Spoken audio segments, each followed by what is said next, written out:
All right. Good morning. Good morning. Welcome to another episode of Connect and Chill. Whether you're tuning in live or catching the recording later, your presence is truly appreciated. Thank you for being here with us. My name is Elle. I am your host for this weekly space where everyone is welcome to join the conversation, share opinions, and ask questions. I do want to remind you that this is a safe space and mental health is highly respected here. So please be mindful of what you say and how you say it. Today's topic is a bit different. We're diving into basketball from different perspectives, including what it means to be the GOAT. And I've lined up some really incredible co hosts and speakers, and I can't wait for you to hear their insights. This topic kind of just came up last week organically. I don't know if a few of you might have been there, but that's always the best discussion when it just comes up on its own. So before we dive in, don't forget, like, repost, comment below, bring in more people into the conversation. We usually have a slow start and the room starts to fill up. So we'll give it a couple minutes on that. And while we're waiting, why don't you take a moment to stretch, get comfy, grab your drink, whether it's coffee, water, tea, whatever that might be, and let's start the discussion. I see one of my co-hosts are here. Shorty, how's it going? Hello, hello, Elle. Hello, everyone in the listening lounge. Nest, Hot. His name is cut off. Mayor, Idri, Margie. Hello. Hope you guys are having a great Saturday morning, afternoon, or evening. Wherever you're tuning in from. It's going well. It might get a little loud. Having some work done. Not sure when they're going to show up. Maybe they like to sleep in on Saturday. I assume they would already be here so I could have my position in my place, set up. But they're not here yet, so I might get interrupted later. But yeah, day's going good so far. Just excited to get into this discussion. Been preparing all week, waiting for my other rival co-host so that we can go back and forth about this topic. But yeah, doing good. That's awesome. And if anyone else is really excited and into basketball, you're more than welcome to join the conversation or drop a comment on your thoughts. I see Shorty already posed a question. Who is in your top five? If you have an opinion, I'm more than love to hear it. And Creative is really a huge basketball buff as well. The two of them are. So when he gets here, I'm sure it'll get really lively and the conversation will be pumping a little more. Yeah, you know what? I was back channeling him and I was like, hey, how do you want to do this? And at first I was like, let's do our top 10, right? But then when I was going through and I was writing down all the names and, their contributions and this and that and their stats, and I was like, whoa, this is going to be nuts if we do top 10. So I was like, nah, maybe we should cut it out to top five and then some honorable mentions. So I'm waiting for him to get here so I can let him know that's what we're doing. Um, but yeah, he was really excited to do this, and I'm excited to see or to listen and hear what everyone else top five or who they think is the greatest of all time as far as basketball. But I didn't know how we were going to categorize or determine who's top five, who qualifies to be the GOAT, whether it's going to be um just their points or their stats in the paint or off court too. So I think it's only fair that we just do the in the paint stuff because, off court has to do with the person themselves. And I don't know that we want to put this in there because it's about basketball. But basketball does, incorporate their whole person. But so we'll see how it goes. Hello, Miss Peg. Love to see you here. What you got for us? Hi, Shorty. Hi, Elle. I say, because, and this is like you talk about, it is a real goat, okay, and an oldie, Kareem Abdul Jabbar, and also known as Lou Alcindor, and he's actually from my block here. He's from 226th Street in the Bronx, and I didn't live here at the time. I was my parents' first apartment was here, and then we ended up coming back. I met my husband, and we bought his parents' house here on the block. So my apartment, my first apartment, was down as a child, a baby, is down the block there, and there's a church across the street which they put up the wall in the 1960s. And so he would, according to my husband, first of all, he played in the schoolyard on the down at the end in the public school, and everybody would watch him play there. But he would practice going back and forth. There's like a high wall, and my husband said he would, you know, um, go down the entire block, like dribbling or hitting the ball off the high wall there. So yeah, he was amazing. Okay, those early Knicks. all the early, like those guys that played for oh, I can't think. I'm getting the song "Sweet Georgia Brown." The ones who do all the tricks, they were freaking fantastic. Okay, back then, like the original crew, the Harlem Globetrotters. But I couldn't, they were really cool. But I love the Liberty, and I've gone to a bunch of Liberty games, and it was pretty. I worked for a basketball centric. It's a program that has girls and boys, female basketball coach. She was on Good Morning America. They gifted her a Tim Tebow gifted her a van for the kids and all this stuff. And she's in Mount Vernon, New York. So I work for her, teaching dance classes. I did until it was teaching, and we would take the girls to the Liberty, and as it happened, uh, the women's basketball, they lost their contract at Madison Square Garden. They didn't have enough interest. This would be pre-pandemic, so they moved to way out in Brooklyn. I mean, like it's really, it's like another state, and they uh, so they were going to have to get like a whole new fan base and everything. People were used to them at Madison Square Garden, and there was like the whole, New York City, Manhattan vibe and everything. And then they're going to go like at the edges of Brooklyn over there. But in the meantime, while they were getting the place ready, they were at a small venue in Westchester County, New York, in White Plains at the county center. So they were playing all their games there, and we got to take the kids a lot then because that's Westchester and we got a lot of access. So, but at the same time, okay, I was supposed to be one of the dancers for the Liberty. Okay, they have a dance team which is all over 40. Okay, like professional dancers over 40, and the uh, I went, okay, they invited me, they invited me to the game, gave me food there and everything, were really nice. I just came across pictures of it the other day, okay, because I was I was dancing with my friends, and it just happened that I was on the Jumbotron and they kept me on there for a long time.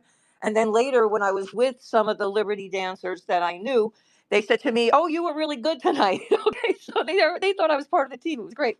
And but when they moved to Brooklyn, I mean, first of all, dancers are terrible. They always tell you, "Oh, it's the prestige. Get out of here." Okay, you're over 40 to begin with. You had a full career already as a professional dancer, as you made it in New York City. Um, and but that's too far from my house. I live in like I'm telling you, where Westchester County is New York State. Okay, and I live in the top of the Bronx, where New York State begins, and so to go all the way out there to Brooklyn, that wasn't gonna work. So that's that. Anyway, that's old stuff. Hey, I can't dance at all. Okay, after having radiation in my pelvis, I have little fractures, and that's out. So that's not my life anymore. But I do love basketball. I love, like I said, the Liberty, and definitely going with Kareem Abdul-Jabbar. I think you can still dance. You can just, slow wind it, Oh, I move can. those I hips. You can do. dance. I do. I'm just talking about the pro stuff in 3-inch heels with floor falls and all this kind of stuff, Broadway stuff. I not even the regular stuff. I can't even train like ballet or anything like that. But like you're right, man. I'm not going to stop shaking it. I, I know that's right, Miss Peg. So you're a little biased when it comes to Kareem because he's born in your neighborhood. He grew up in your neighborhood. But did you ever watch basketball or just Kareem because he was in the neighborhood? No, no, I watched basketball. My husband's a Knicks fan, and when we were young, my husband liked every sport, and my husband, but my husband played basketball. That was his sport, and so my husband's a professional musician. He's a child prodigy on the guitar, and came up through like the whole rock but here in New York, like he was a session player for the Ed Sullivan Theater and all these kinds of things. So everybody always played basketball after, and the courts were open at night and everything. And so we would go to White Castle at like 4 or 5 o'clock in the morning, and the guys would play basketball. So That was our life.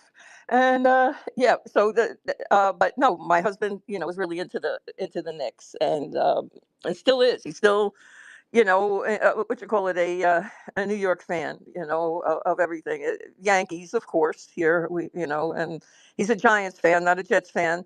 Um, but yep, definitely the Knicks. I couldn't tell you who any of the players are. Okay, like I said, I'm more into the Liberty these days, and have been for the past 5 years. Like I said, we took the girls there a bunch of times. Actually, the boys too. There's boys in this organization. It's called New Flex. It's really a great program, and the kids are extremely inner city, and they get exposed to a lot of great things, so that including, okay, the coach, see, I want to definitely get over there and talk to them about crypto, but they have a for years a person who comes in, and the coach gives money to the kids, and they trade stocks. Okay, they learn how to trade stocks, and with the money that they're given there. And it's not a lot, and these are small stocks, obviously, but they learn all kinds of great skills. And we take when there's a pageant like 3 times a year, twice a year. I mean, I was thinking about another place. And the girls go through the pageant, and the boys, also learn like manners and accompany them and everything. And so it's great. But anyway, yeah. So like I said, more about the females lately for myself.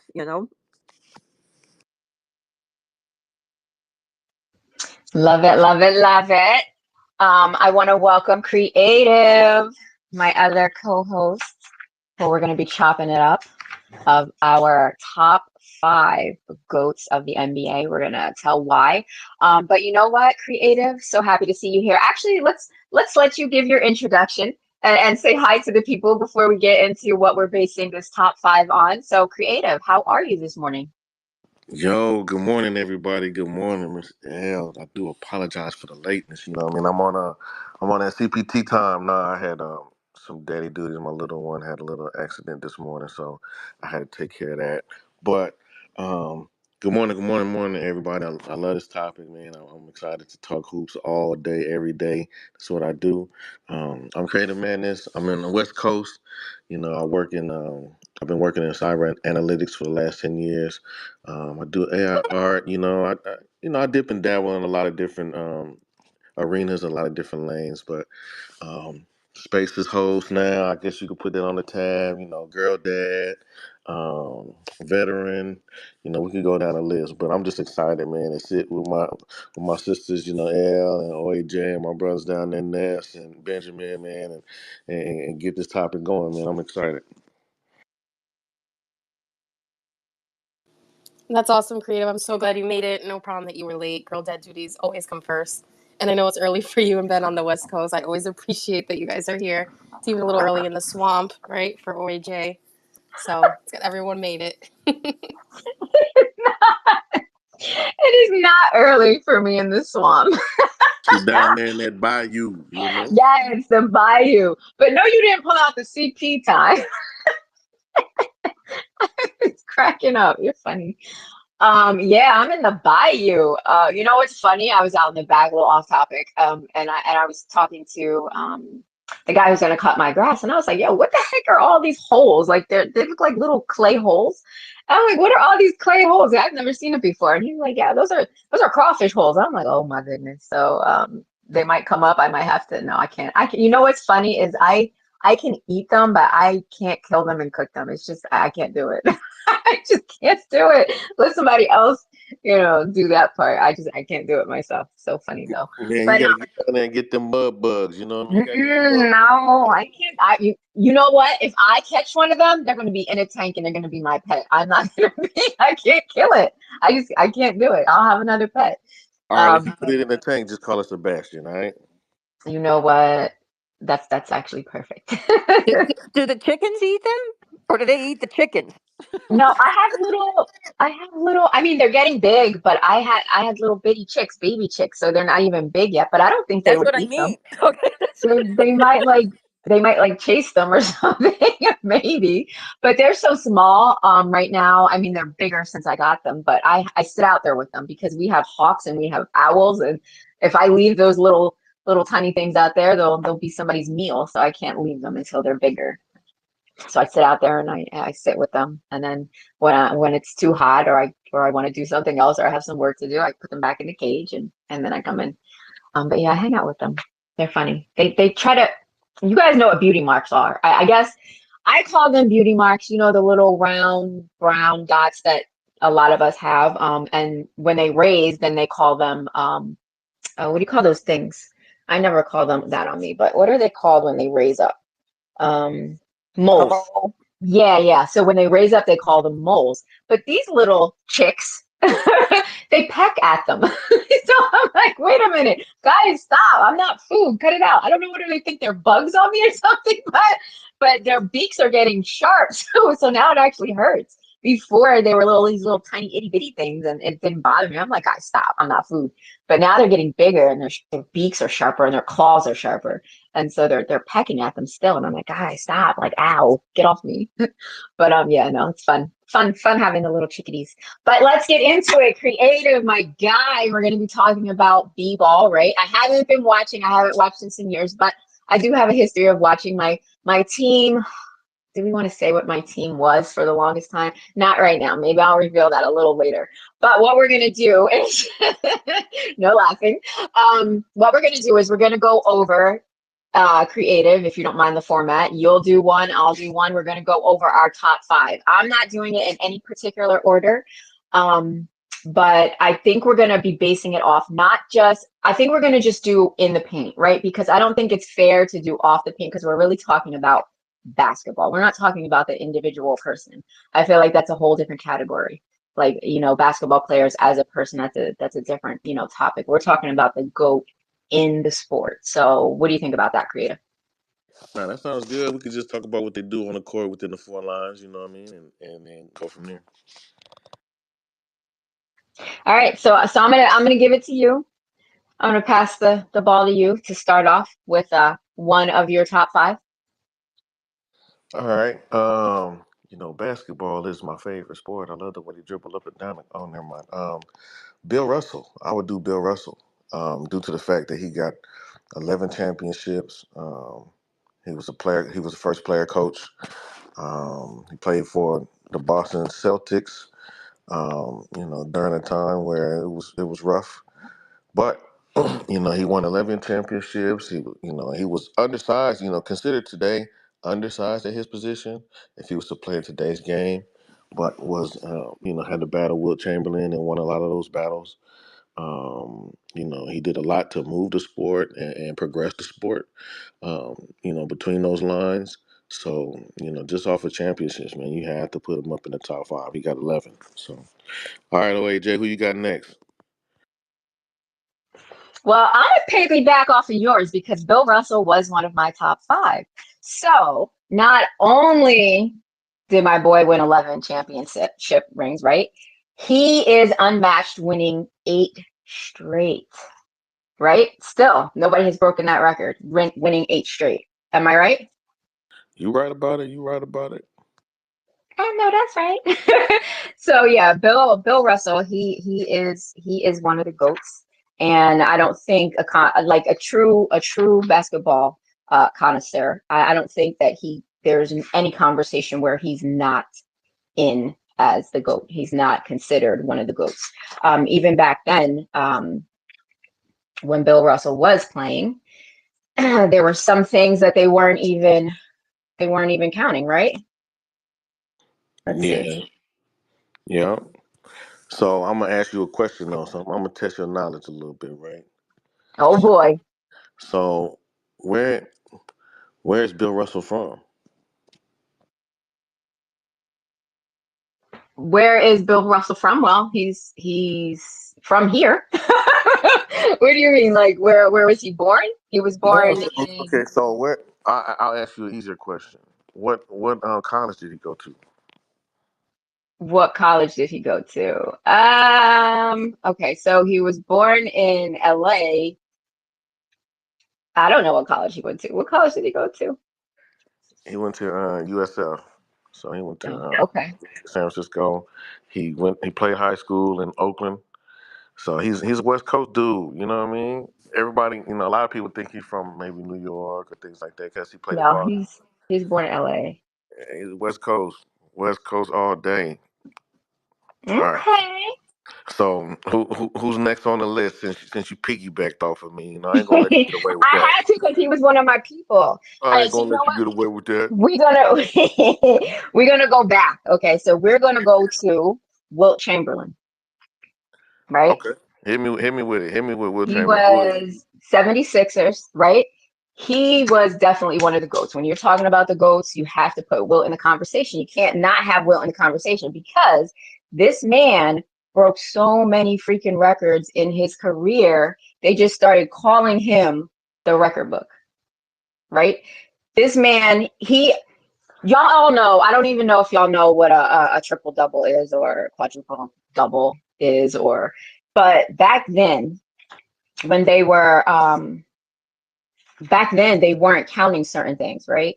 He he probably would have had what would you call it for like five, like a quintuple double. Like, that's like a a tongue twister for me. He would have had a quintuple double, but the league didn't record blocks and steals at that time, so he probably would have been the only one in that category to have 10 points in each one of those categories. But they weren't counting certain things back then. But yeah, Wilt Chamberlain was a beast. And who did he have to play up against actually? On his team, he had I don't think any all-stars, right? Depends on who he played for because he played for the Lakers, so he played with Jerry West, played with Elgin Baylor. He played with those guys. So he did have some. When he got to LA, he had some players. When he was in Philadelphia, it was pretty much just him. But um, like I said, when he got to LA and he was wearing that good old purple and gold, that good old purple and gold that's hurting my heart right now. Um, he was doing some things, and he did have a lot of good players, but he still struggled to beat Boston. And so that's one of the things that they kind of knock on him. But Will Chamberlain, when he came into the league, he was considered a phenom just off of the simple fact nobody's ever seen a player at that size with that athleticism. At that time, you used to be able to throw it off the backboard during a free throw and go get it yourself and do all kind of crazy stuff. Like they set the free throw rules differently because of him, Hmm. where you couldn't cross that line until after the ball hit the rim just because Will Chamberlain was so big and so dominant. So he was one of the players that they had to actually change the NBA rules for because he could do certain things and he was a super athlete, and they've never seen a player like that in the league until him. Kind of like Shaq. When Shaq came into the league, they never seen a player like him, so they had to change rules. I know, Like, right? or like when Jordan came into the league, there were certain things that had to change rules because these people like LeBron James, things like that, they never seen these kind of players. So Wilt was kind of like the forefather of super like athlete proteges. Right. He stood. He's a big boy. He stood like Dirk Nowitzki height, like 7'1". He was a big boy. So yeah, he was dominant in every position he played. He didn't just play one. Because like all right, we can say MJ was a dynamic player, but he only played one way, right? Wilt had that diversity, and he was a beast in everything. Like you said, they had to change rules because of him. So yeah, that's one of my other ones. So far we have um Wilt, and we have Bill Russell. Who's yours? So one more thing, we got it. We can't stop talking about Wilt until we talk about how this man scored 100 points in the game. So he has the most points in a single game when he scored 100 points. Um, Right, but who was he playing at? What team was he playing against then?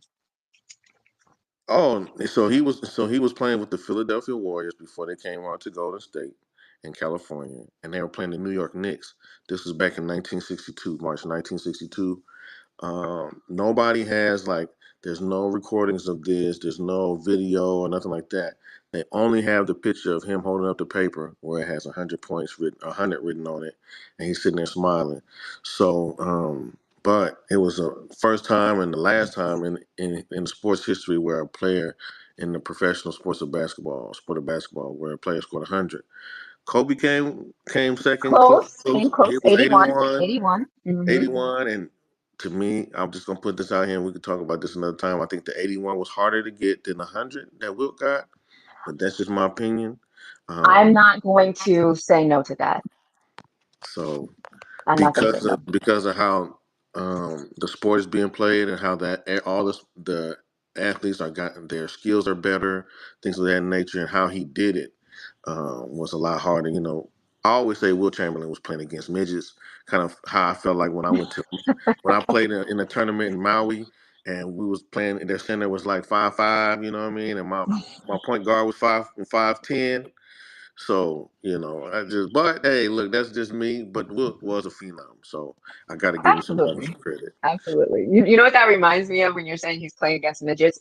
Now Steve Nash, he wasn't a midget, but when I would watch him play, I'm like, why is he so tiny? But it's not that he was tiny. He stood 6'3", right? But up against everybody else, he looked so tiny, especially up against Dirk and when he would play. They were a dynamic tag team duo when they were on the Mavs together, right?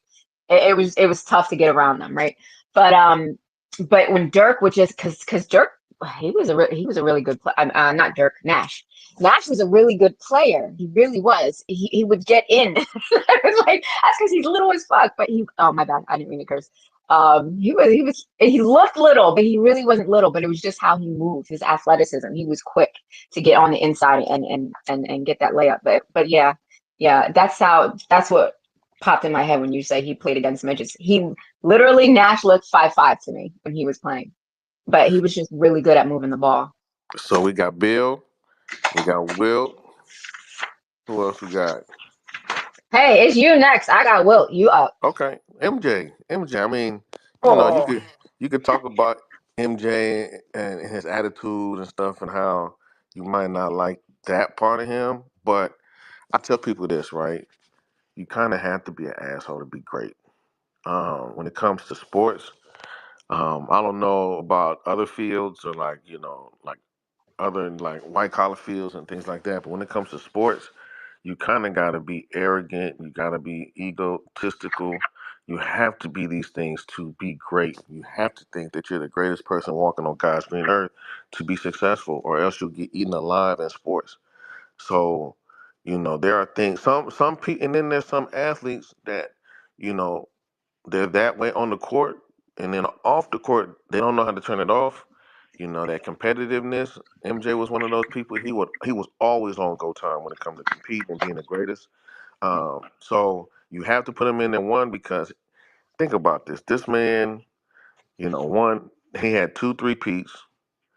He went away from the game, played baseball, got his butt kicked, came back to basketball, everybody's butt for getting his butt kicked in baseball.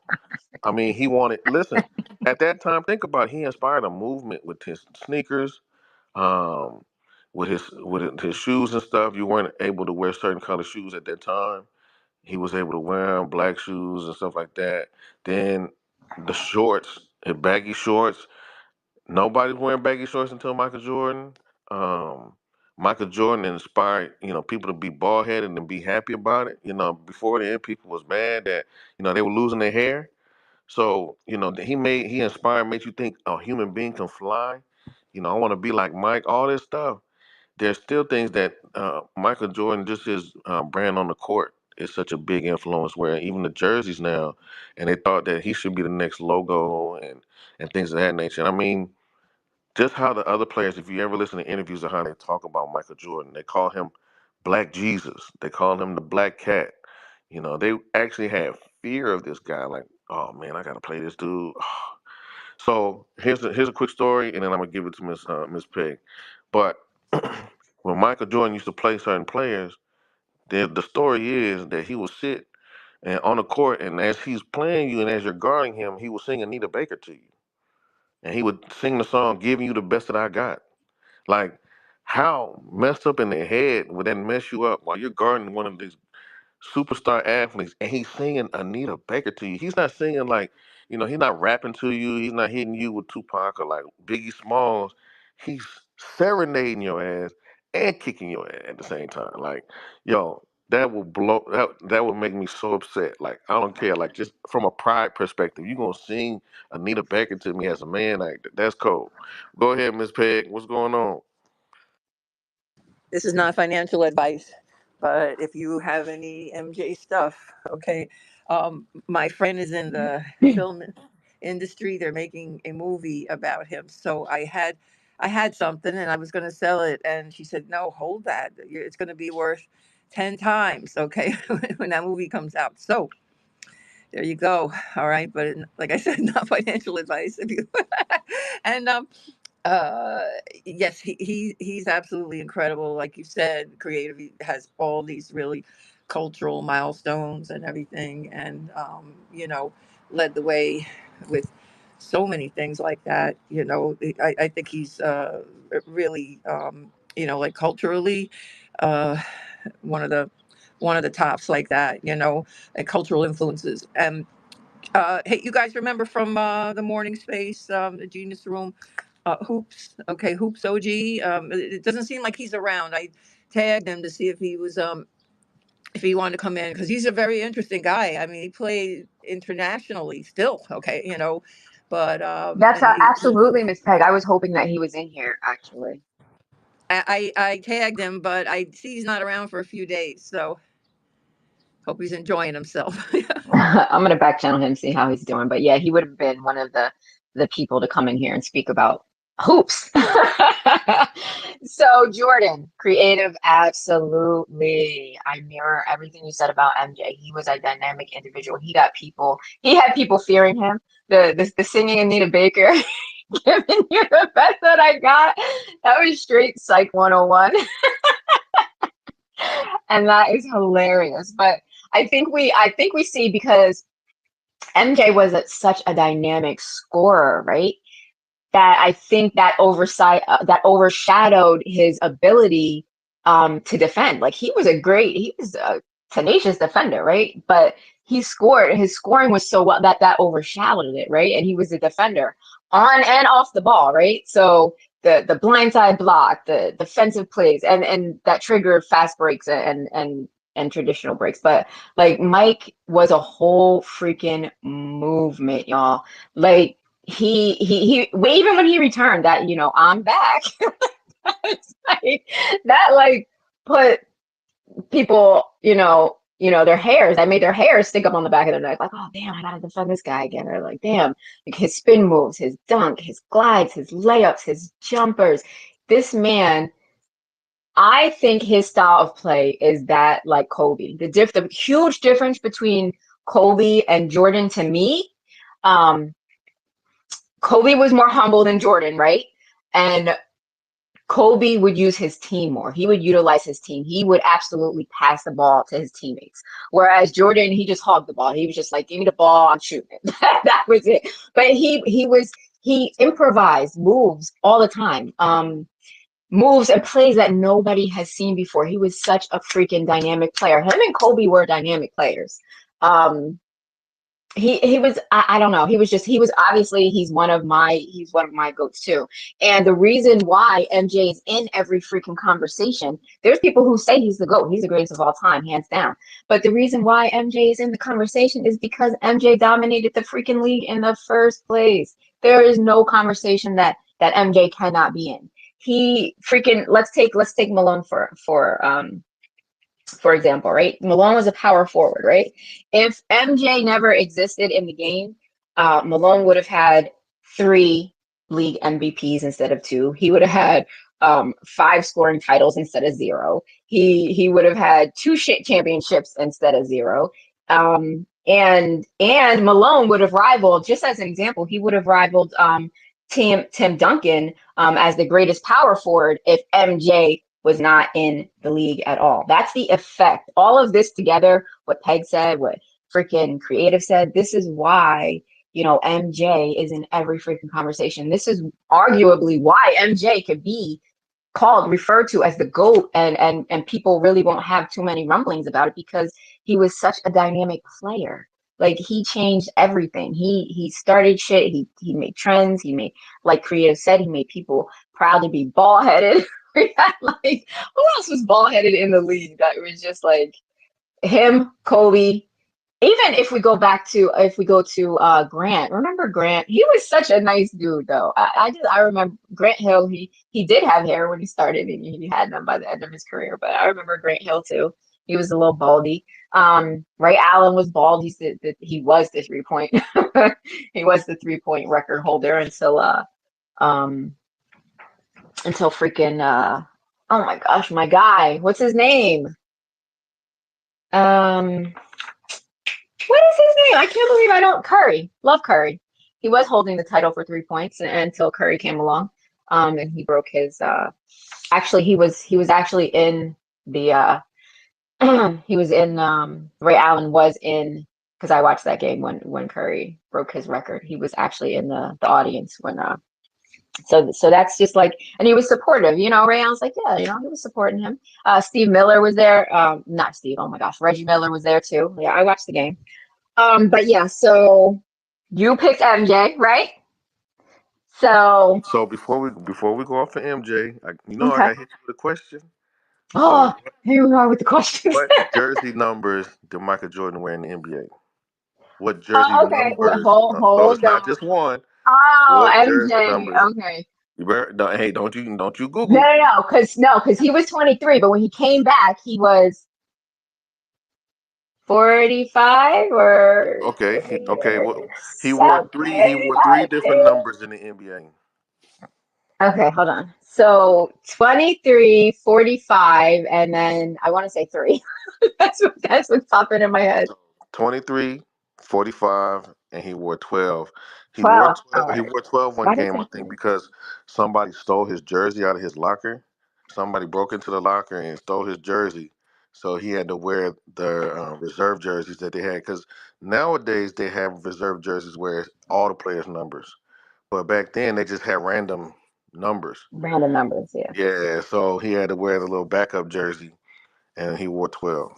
Okay, so I missed the 12. For some reason, I don't know who, somebody was wearing three. I don't know who that was, but whatever. 23, 45, 12. Okay, I won't forget that now. Since you put me on the spiggity ot. Thanks for that one. um, so now we're gonna easily segue into his partner, his rival. We're gonna segue into Kobe, right? How can we not have Kobe in this conversation? Now, there are so many other people who can be in the conversation when we're talking about GOATs, in basketball. But for my top five, it had to be Kobe. It had to be Kobe. Um, while being the first team all defense, which is something that only one other player in the league holds. And who is that? Who is that creative? Who is it? What was your question? I'm sorry.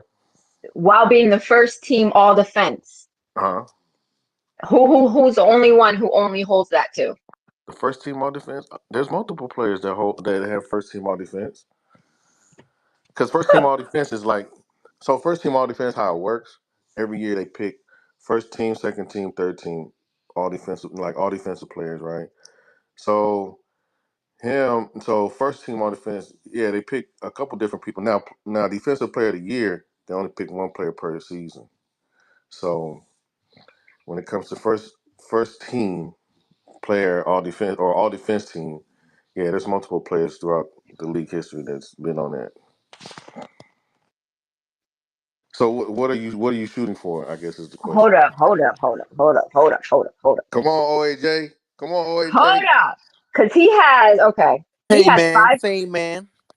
Hey man, say man. So he has five NBA championships, right? Right. And his final game, which was against Utah Jazz.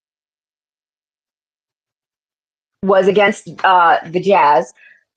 But in game 7, 2010 NBA Finals, you watched that game, right? Yeah, he played against the Celtics. Okay. And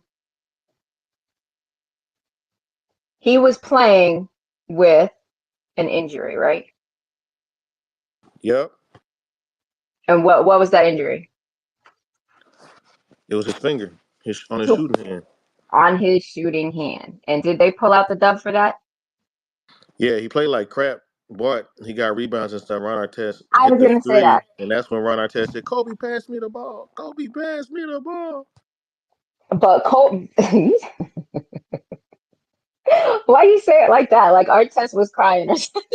Hey, look at the clip. Look at the clip in his media thing. He said, "Kobe, pass me the ball." Hey, that's how But he said it. no, he wasn't crying though. He was Hey, not no, no, no, crying. no, no. He was joyful. Like, yo, I'm shot. Kobe, Right. pass me the damn ball. Like, But so that's how Kobe was though. Kobe was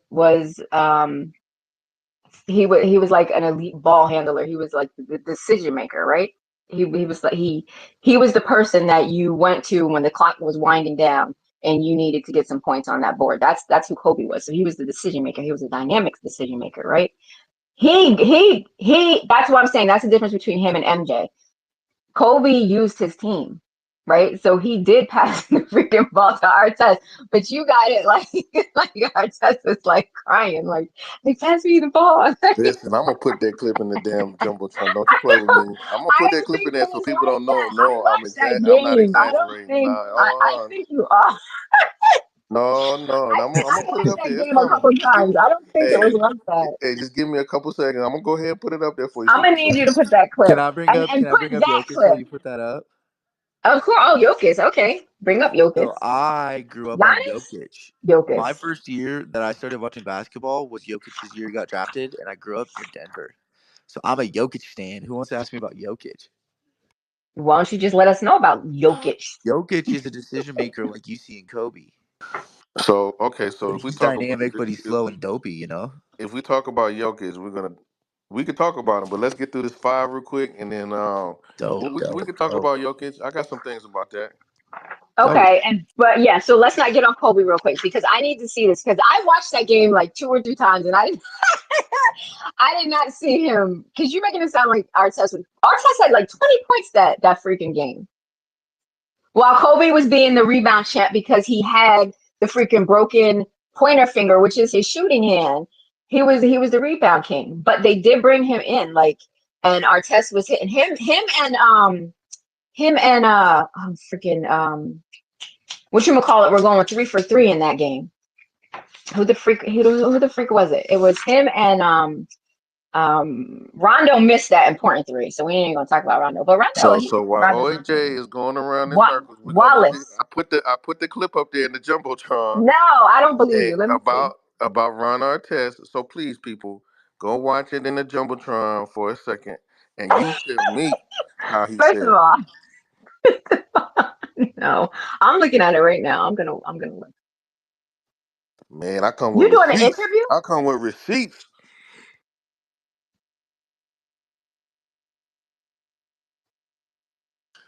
So, but nah, Kobe. To me, Kobe, the downside that people have on Kobe is that he was Mike 2.0. I also put in the jumbotron a whole bunch of identical plays where you can't really tell the difference if it's MJ, if it's Kobe. They both move alike because he studied Mike so well. But just like Mike studied Dr. J so well and brought a lot of that into his game and just took it to a whole nother level. Kobe didn't have the chips that Mike had, but Kobe did some other things that he did a little bit better than Mike, like shoot the three a little bit better, um, rebound a little bit better. So what people don't understand is that Kobe. What people don't understand is that Kobe didn't have all the physical attributes that Mike had, as far as big hands, as far as the vertical and things like that. But the best description of Kobe that I've ever heard was by Gilbert Arenas when he said Kobe took a Mercedes Benz and turned it into a Bugatti and gave you everything that he had. So since he had smaller hands, he worked on his grip. Since he didn't have the 48 vertical, the 48-inch vertical, he worked on how to maximize his vertical, things of that nature. So at the end of the day, when Kobe left the game, you knew he gave you every ounce of God-given talent and work ethic that he had in his body. So that's why he's my favorite player. So I have been told recently to look at Anthony Edwards in the same frame as this Kobe and MJ athleticism talk. It's a stretch because he's young, but purely talent, athleticism. You know what I mean? Not what have you done? You know. I Yeah, just no. got back because I was So looking at that clip, so I couldn't hear everything. so Like I'll just say But watching him move, he kind of moves like those two guys you're talking about. so I'll say this about Anthony Edwards. Anthony Edwards has the potential to be like them. Yeah, Now, because he's a dog. He go after it. yeah, He plays defense. He wants to play defense on the best play on the best perimeter player. He also wants to take your heart out. So man, so no, he's good. He got a long way to go as far as accolades and championships and things. But he yeah. I've has never seen a mix of the both of those skill sets. Sorry, I didn't mean to interrupt you. I apologize. no, you good, man. You good. I just when I watch Anthony Edwards right after I've watched highlight videos on YouTube of Kobe and MJ, I start getting excited. And guys, I've got a touch of the tism. I'm a visionary. That's what I'm saying. Yeah, okay. hey, I can't knock Anthony Edwards and how he approaches the game, man, because he definitely has the similar mindset, right? I hate Exactly. I hate that people throw around this Mamba mentality stuff because Mamba mentality is on it's like a psychotic level, but he does attack the game as far as his aggressiveness and things the same way. When you get into the Mamba mentalities and stuff like that, Kobe Yeah, used it's not quite there for him like it was with Kobe, but he mixes some of Kobe's Mamba with yeah. some of MJ's pure physical talent, right? No, I agree. You know, I tell people when it comes to Kobe Bryant and the Mamba mentality, that what you saw on the court. Yeah, that was Mamba mentality, and some that was the end result of Mamba mentality Yeah, that was some because aggressive play. all the work and all the stuff that he put into it. He used to have this. Karan Butler talks about it. One of his old teammates, one of Kobe's teammates. He talks about blackout practices and blackout workouts where they would literally work out. Like when Karan Butler came from Miami to LA when they traded Shaq, and that's when they got Karan Butler, Lamar Odom, and those guys. Kobe's first statement to Karan Butler is like, "Yo, you ready to black out?" And he was like, "What?" It's like, "Yo, meet me at 4 o'clock in the morning. We're gonna have a blackout session." And then so when he got there, they would literally work out until their eyes start to black out. And that's how much work that he put into it. There's a interview after a game. They're interviewing Kobe.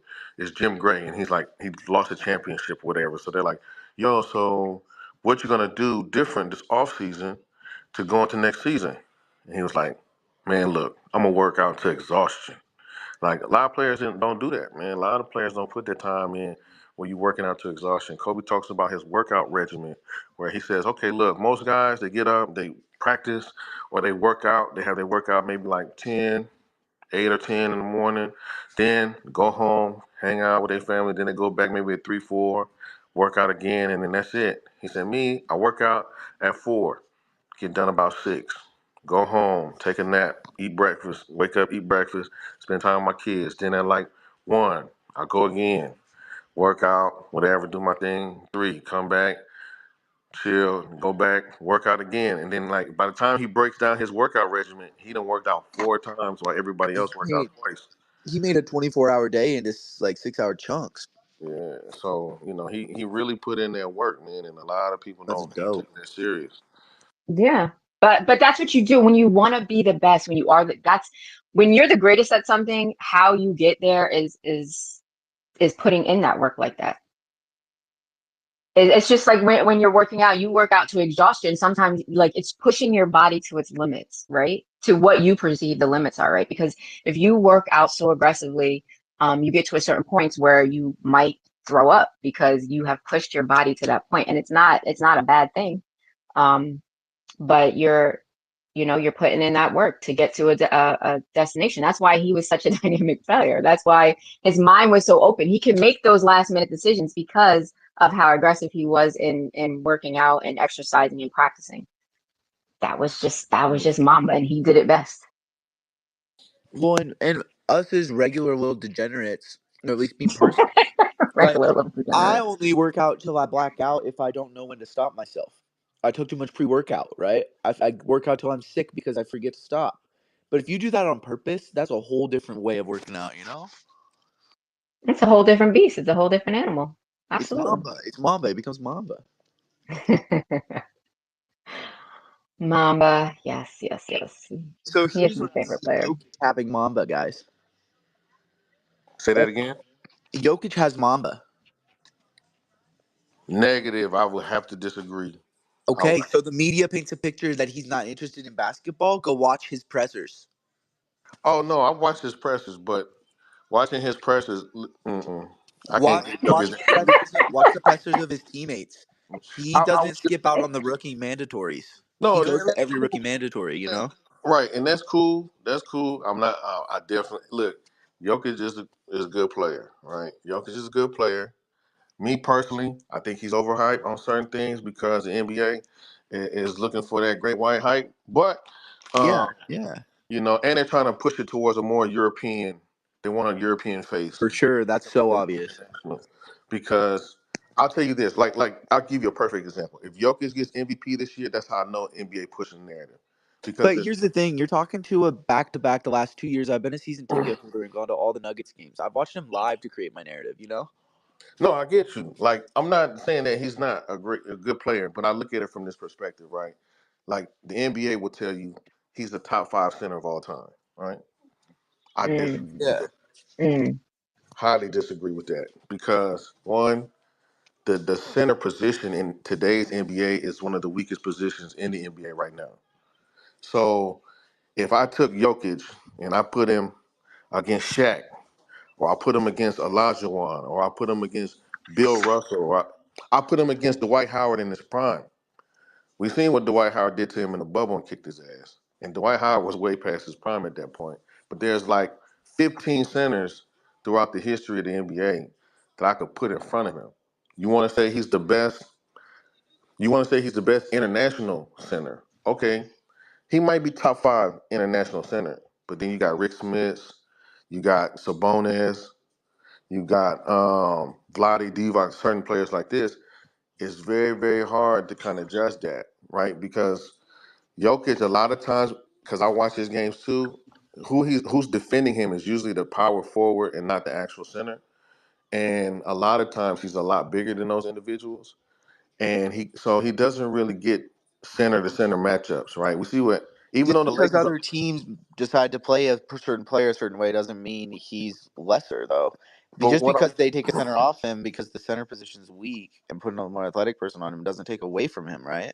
but what I'm saying is this: if I was to put him up against, because we're talking the center position, if I was to put him Yeah. like right now, like he's okay, for example, he's playing the Lakers and Denver are playing right now, right? And yeah, the Lakers are down 3-0, right? So we're not going to talk about that.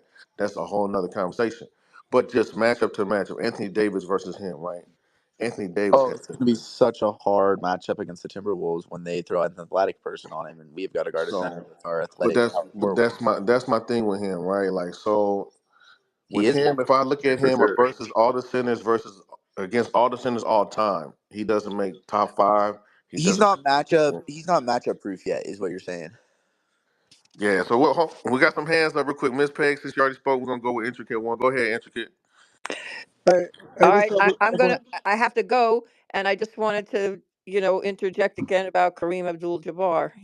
He's from my block, and he's still like number one or number two in a lot of the all timers. So I'm still going with him, no matter what your five, no matter what your five is.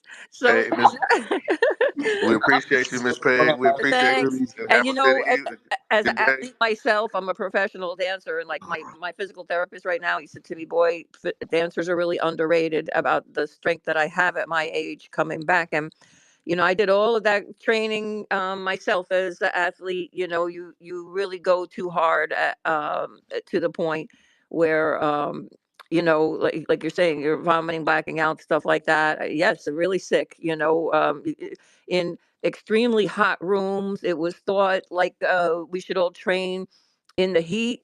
When I was young, there were no air conditioning anywhere, even in the colleges that taught dance and athletics, okay, stuff. Everything was really warm in these places. And so, yeah, your body was pushed to the limits there, and if you could do it basically, that's what they train you for. If you could do it like a Navy SEAL, right? If you could do it in that harsh environment, you can go anywhere. So that's why they do it, and you do have to push yourself to those limits, but not to the point where, like, you're letting your muscles and ligaments and everything get injured from all of, too much. Like, so you get to know that as a professional, and do what you have to. But yeah, you definitely train that way. So everybody have a fantastic day. Love you. Love you Thank too, you, Miss thank you. Peg. Appreciate it. Appreciate it. Thank you for coming and contributing to the conversation so far. And we do have the GOAT Kareem Abdul-Jabbar in our top five, so don't you worry. But there are other dynamic players that rival that spot too and are in the conversation. So yes, thank you, thank you, All thank you. right, man. Well, Cuzzo, go ahead, intricate one. Let's get it. Intricate. Hey, what's up? What's up? What's up? Hey, El, just came in here to support. Create, what up? Oh, AJ, what's up? How you guys doing today? Sitting there chilling, watching my daughter play soccer. I want to jump in finally. My account was suspended, so I'm free from prison now. I heard you guys. I just jumped on last minute, so I only heard a little bit, but I heard a little bit about Joker. And it's unfortunately, the NBA, the direction that they're going, they're trying to push this international agenda. I mean, I guess it's a good thing, because they want to turn it global. But it's obvious when the NBA do obvious things as a product, I feel like it's a hidden agenda, and I feel like it's kind of misleading a little bit. But if Joker gets the MVP again, you know, his game is very interesting. Like, he's very skillful. Um, but far as being like a top 10 center of all time and all that other stuff that he's doing, like, don't get it twisted. Like, his stats and stuff that he's doing is amazing, spectacular, but it also has to do with the style of play that's going on with the NBA. If you really pay attention to kind of detail of NBA, right now everything is stretched out. When I say stretched out, meaning is the floor is stretched out. So since the floor is stretched out, you have Joker have more space to be able to do whatever he needs to do because there's no center in the game that can bring the offense in the paint. Back in the day, when you guys had mentioned Kareem, Shaq, a lot of the way the style of play was more inside and then out because the center was the focal point of the offense. Now that everything has switched over because of Curry, how he changed the game, it's a complete opposite. They work outward versus instead of in. So the fact that Joker has more space, he has more leg room to have more assists, uh, more rebounds. So it's almost like stat pattern kind of sort of. So I'm not going to disregard, his stats and stuff because at the end of the day, it still takes skill to do that. But I believe if the NBA was the way it used to be with, center, heavy center NBA, I don't think anybody would pay attention to Joker. And Creative had said something also interesting too. If you go back into the bubble, whenever Joker played against people his height, he disappeared and he's frustrated. And the crazy thing is, if you really watch him play, he's out of shape. But because he's the focal point of the offense, he's able to take breaks. Um, but it's crazy because there's one player that nobody really talks about since the NBA is, overshadowed with the whole entire international aspect of the NBA. Alexander for OKC, his stats are through the roof. Uh, they've been in last place for years. They drafted him the normal traditional way. They built around him, and they became the number one seed.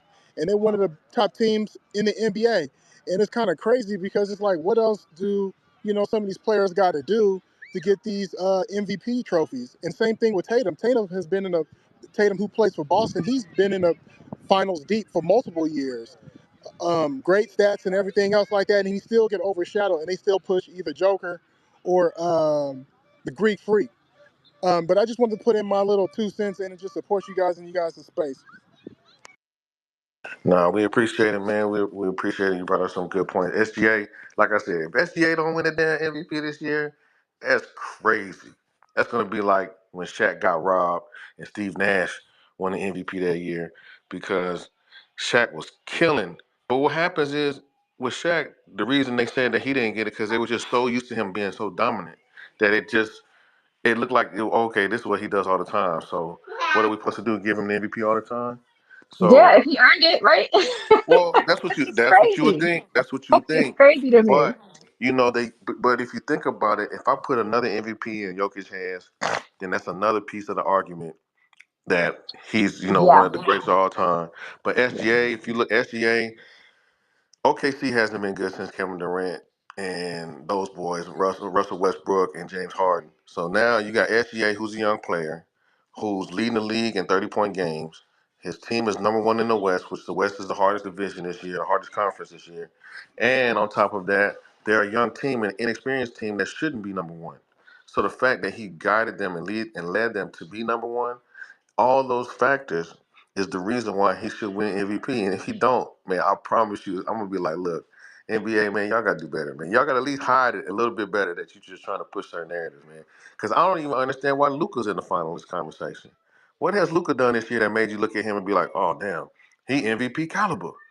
But they did put in that you have to play 65 games or more in the season, and I really think that's also another way for them to control who wins and who doesn't, because there's NBA players like Joel Embiid who've been killing, and he killing right now with Bell's palsy. He playing with Bell's palsy right now, killing people, getting 50 points in the game with Bell's palsy, where if people don't know what Bell's palsy is, it's where some of your face or whatever is paralyzed.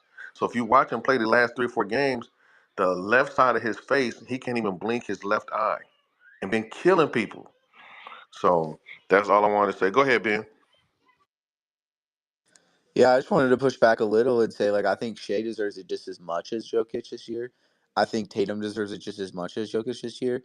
But you got to look at what have they done for their team, and then look at, in my opinion, past the brass tax statistics and go and include advanced statistics on top of that. And that's why Luka doesn't really deserve it, because his team hasn't found all the success, but he's got all the advanced statistics. That's why it doesn't seem like Jokic doesn't deserve it, because his team's not the number one in the West this year, because they focused on health for the last month and a half of the season instead of playing every game, right?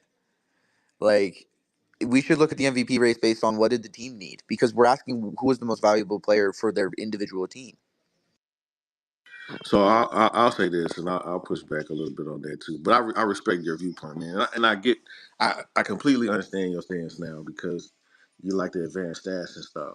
But I So like it mixed with everything too. You know what I mean? I'm not just an advanced stats like right, right, believer. right, right. But that's a part that's you incorporate advanced stats into your viewpoint. Exactly. Into my equation. Right, right, Advanced right, stats right, is right. in my personal equation. And Yeah. I respect that. I respect that. So for everybody in this room, hey, look, whether I agree or disagree with you at times, I'm always gonna respect your opinion. So don't ever take it as like I'm trying to argue with people, because I'm not. But I like to look at things like from a Yeah, certain and I just wanted to point. give my opinion and push back so Yeah, you and I can then give your appreciate opinion and push back again, because that's only yeah, how we create a community, right?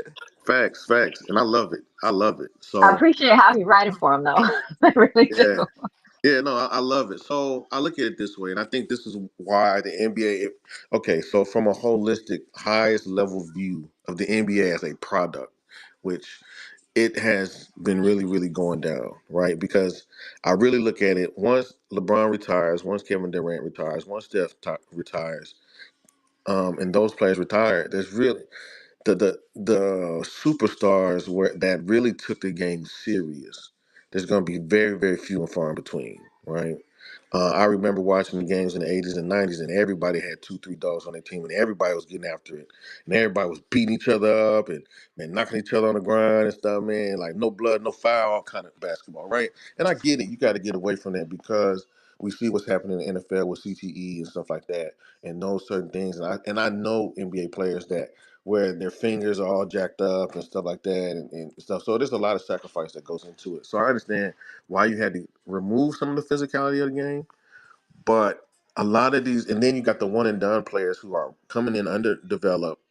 They just go to college, they play that 1 year. They're all about just getting their stat. They don't know how to play team basketball. They don't know how to, you know, take care of their body. They don't know how to work out and rest and recover.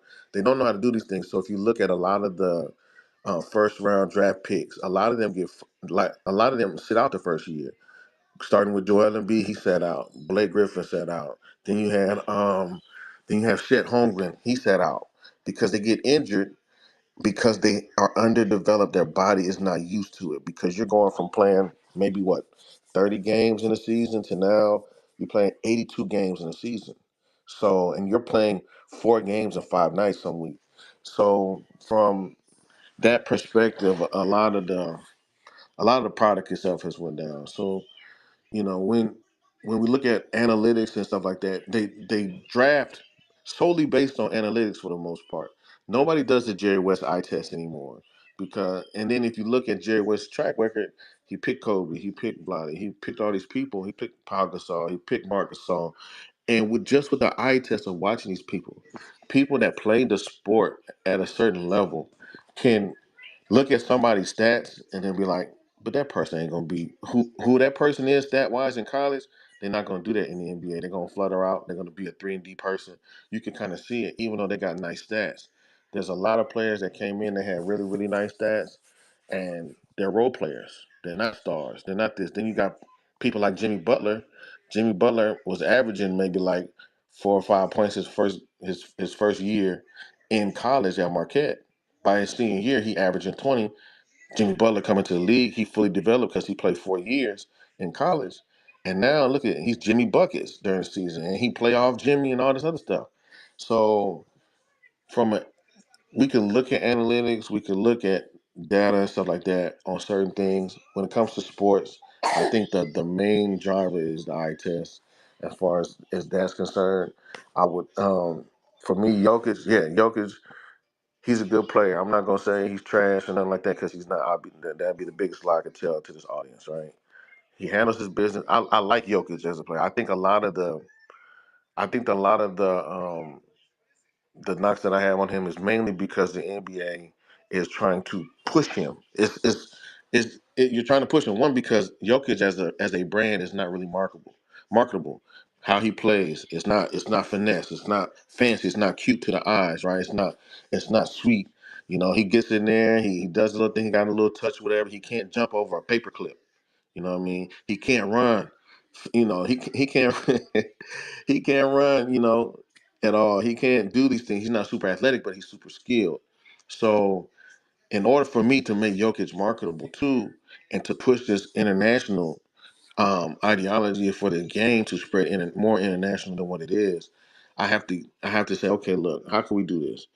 He gets a couple MVPs, right? And yeah, he might be in the top 3 or 5 MVP front runners, right? But there was a year I think Joel Embiid should have got it over him, and Joel should have multiple MVPs. But that's just my opinion because how they played that year, Joel Embiid kicked his ass. So, but they gave it to Jokic. Okay, cool. So now we give him this narrative that he has a couple MVPs. Now he got a championship. Okay, cool.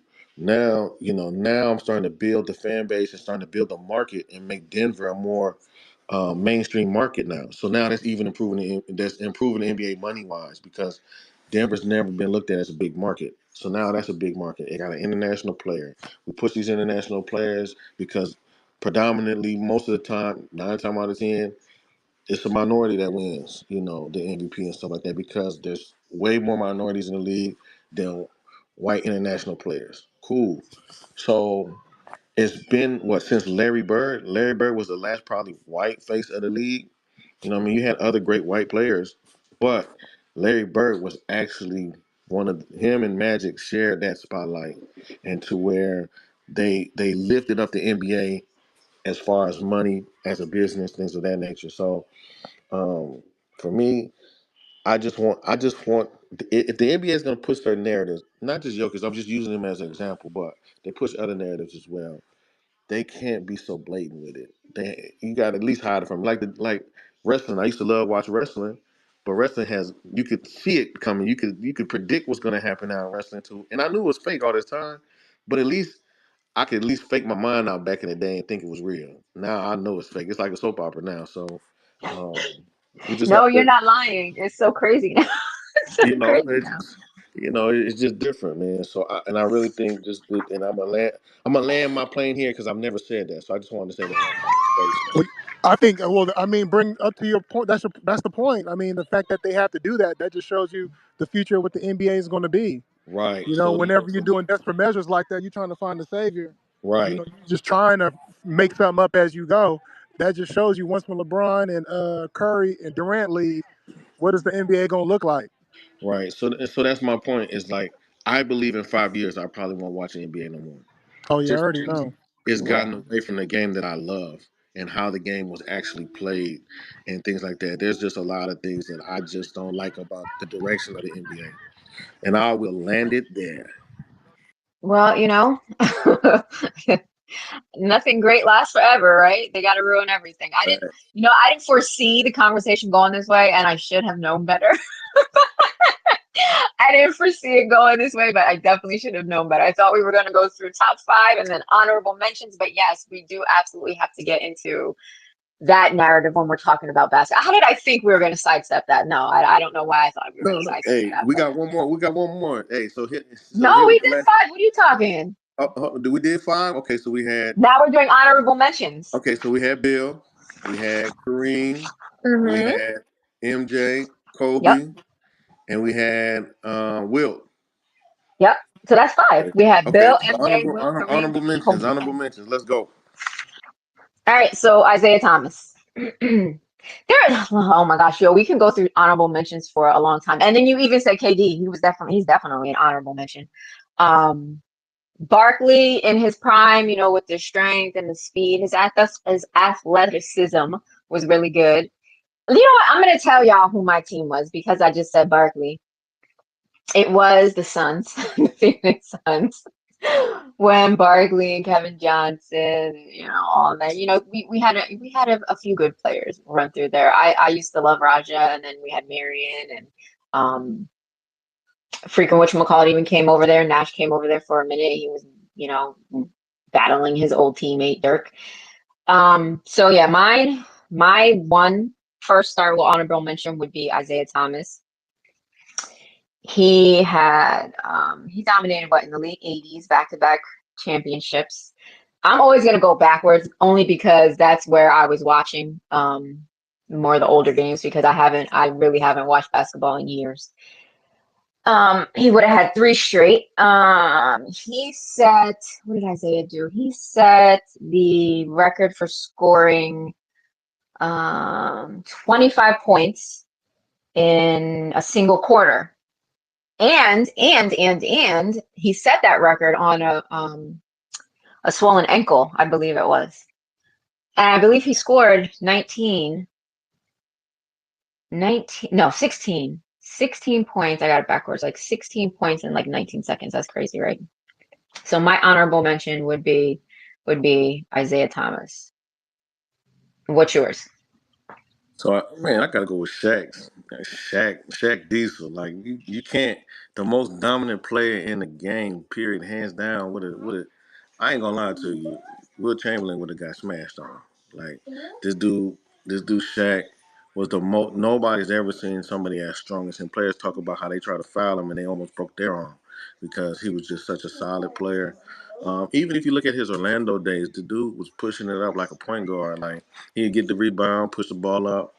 But Shaq is the only player that I can think of in the history of basketball that where the NBA had to actually change the equipment, the goals, and how they were built because he would dunk on them and break them, and then they would try to figure out where they're going to get another rim from. So they had to reinforce the rim, they had to reconstruct the rim, they had to make brand new rims that could withstand this man's power and how much force and strength he put into when he played. So Shaq for sure. Shaq was 300 plus, could move like a locomotive. Even when he got bigger in his Laker days and Miami days and stuff, Shaq was dominant. So I definitely have to go with Shaq Diesel for winning. He got 4 championships. He got he got an MVP. He has all types of like stats and numbers as far as like scoring and stuff like that. So Shaq Diesel for sure. Yeah, yeah, yeah, yeah. Yeah, and they used to call him the big Aristotle. Yeah. No, no, you're absolutely right. Yeah, Shaq was a big boy and he could move with with all his bigness. Yes, yes, yes, yes, yes. Three times Um, final 3 times. Final MVP it was, and MVP. So yeah, no, yeah. Shaq was a beast. Shaq was a beast. Shaq was a beast after me. I would I would go with Shaq, but Shaq would be mine. But if I had to come up with another one, I would say Steph Curry. Just the fact on his impact on the game, changed it, evolved it. He's turned it into a whole entire movement. Now where shooting threes is the coolest thing to ever do now, and he does it so flawless. He makes it look so easy. And then also, he got 4 championships, I believe. I think he got 4. Um, he's going to break every shooting record there is for the time being. And then also, he can't be stopped because how far he can shoot out.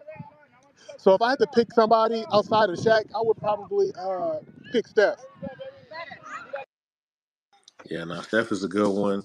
I just hate that he showed that he makes everybody believe that they can shoot the damn three once they cross half court. That's another reason why I'm gonna start watching the NBA because all the damn kids think they Steph Curry. They want to this dude. They don't know how much work this man puts in to shooting the basketball. Like he don't just wake up, get out of bed, and oh man, today I'm gonna shoot from half court today. I'm gonna hit 5 half court shots today. No, this man shoots relentlessly, and has a top notch handle. But if you watch him, so we want since you like Steve Nash and stuff, OAJ, Steve No, Nash. no. I'm a Curry. I was not mad at his gameplay, but I'm not a fan of Nash like I am of Curry. No, no, no. But I Right. just So thought watch the me way tie this together. Watch me tie this together. So you're Nash annoying play, so Nash played for the Suns, right? Nash plays for the Suns. for a minute, yeah. Then after he got done playing with the Lakers, then he went to coach. He went to assistant coach over there for the Warriors, and he's the main reason why Steph Curry has the handle that he does, because Steve Nash taught him everything he knew about handling the basketball. Before that, Steph used to just have a basic handle, could shoot the three, But once Nash got over there, man, turned Steph Curry into a problem. Turned him Right. into a problem. But yeah, he did change the game, so I do like Steph as an honorable mention. I just hate how he changed the game because these kids, man. Oh, Lord. That's why I couldn't coach today. I couldn't. I would lose my But freaking mind. okay. But somebody else's drive and their way that they build themselves up is you can't speak for everybody else just because they think that they can do it. It's not. Don't put that on Steph because nobody else is doing the work. He's doing the work. It's not like he hides that he does the work. No, no, facts. He does the work. It's just like, dang, man. Now you. But he's even the reason why centers shoot threes nowadays. Like he got Right. centers out there shooting threes because they want to be like Steph. They want to be like the little man. Back in the day, everybody wanted to be the big man and dunk and all that stuff. Now, Right. Everybody now, wanted to be the star player, right? Everybody wanted to now it's the threes, right? Before it was, freaking Mamba and then MJ, right? But right. everybody wants to be the best, but they don't want to put in the work to be the best. But we can't blame that on people being the best Hey, putting in. listen, I love the light skinned assassin. I love the light skinned assassin, the Why baby you had face to bring light assassin. skin into it? Why? He, because Mike had the dark, Mike had the dark skinned Ed lovers. You know what I He mean? And definitely now, was. He definitely and was. now you got the light skins. That's leading the way. But when I look at the when I look at Yeah, hey, why you had to break it down like that? hey, I'm just saying, I'm just saying he leading the charge. He leading the charge. Let's So talk about skill, not his light skinnedness. hey, he Keep got it he got moving. he got skills to pay the bills for real. Like I love He Steph Curry. definitely does. I like watching this game because even though he doesn't play the best defense, his offense is his defense. So you got to chase him Yeah. around. And Right. I think they say he runs about each game. I think as much as he runs, I think that it's like 2 or 3 miles a game he actually runs in actual court on the court on time. So it's equivalent to like 2 or 3 miles of actual Yeah. run. This dude is nuts. You know what? Let me tell. So like MJ, whatever, his jersey got stolen or whatever. So he had to wear 12 for one game, whatever. In the game, um that game where Isaiah played hurt in the finals, game 6 and 80, 88, Adrian Dantley, he put up some numbers on that game too, right? But so a fun fact about him is that he was born with one leg shorter than the other, right? So he had to have an orthotic lift in his shoe. That's the only way he could play. And he was a good player, in spite of that. But in game 5 of that series, there was so much commotion. Somebody stole his freaking shoe with his orthotic lift in it. And they freaking put out an APB. They had it in the newspapers. They had it on the radio. It was freaking nuts. They were going crazy because that's the only way he could play. Why did he only have one? I have no clue why he only had one. I guess they didn't think anybody was going to steal it or was going to get lost or damaged or anything like that. So finally, the guy who stole it called up Adrian, told him he had it, and then he sent it. He's put it out to be sent to Adrian that the morning before game 6. But the funny thing is, it got to him late that night, the night before game 6, and he put his return address on the freaking package. Who does that? You think you got a thank you note or something like that? I don't think. I don't think. Yeah, I don't think you got a thank you note for that. I just thought that was funny. I heard about that and I was like, let me see what actually happened. And yeah, that was a funny NBA story. But yeah, it's just stupid things that people do. But yeah, who steals something from an NBA player, has all these eyeballs on, all this heat on it, you got the police involved and stuff like that, and then you put your freaking return address. How funny is that? What do you think, he was gonna get a signed basketball or something like that? Man, you'd be surprised what these fans be thinking. You'd be surprised. Stupid. So is Adrian Danley one of your honorable mentions? No, I just thought that was a funny story that I no. Go You're ahead. not. It's all you, OAJ. Oh, it's on me. I do the last one. Let me see. Oh, you did Steph, right? You did Steph. Oh, I think we all had a hand in doing Steph No, because no, no. Intricate That's brought him up. intricate one. Just Steph. So I'm gonna go. Intricate brought him up, and I So piggybacked yeah. because yes. So I'll go one. LeBron, you got to put LeBron James. Me personally, I would probably put him in the top 5. But I knew you were going to say that. I expected. You know what? Honestly, creative. I am shocked that he wasn't in your top 5. because he's anti-LeBron. See, it bro, goes. okay. See, So see this. See, me and Craig have been knowing each other for 30-something plus years. So, Oh boy. he got a hidden agenda. See, the only reason why he finally giving in to LBJ because Lakers is his team. Which, if you guys don't know, the Lakers is his team since birth. So he always hated on LBJ forever. And then as soon as he switched over to Lakers, he hated the first year. But then after he realized that LeBron was so dominant, he had to give in. And when he won the championship, he really had to shut up. So ever since then, Oh boy. he has like a love and hate relationship. So he goes in and out of the all times and top 5 and greatest and all this.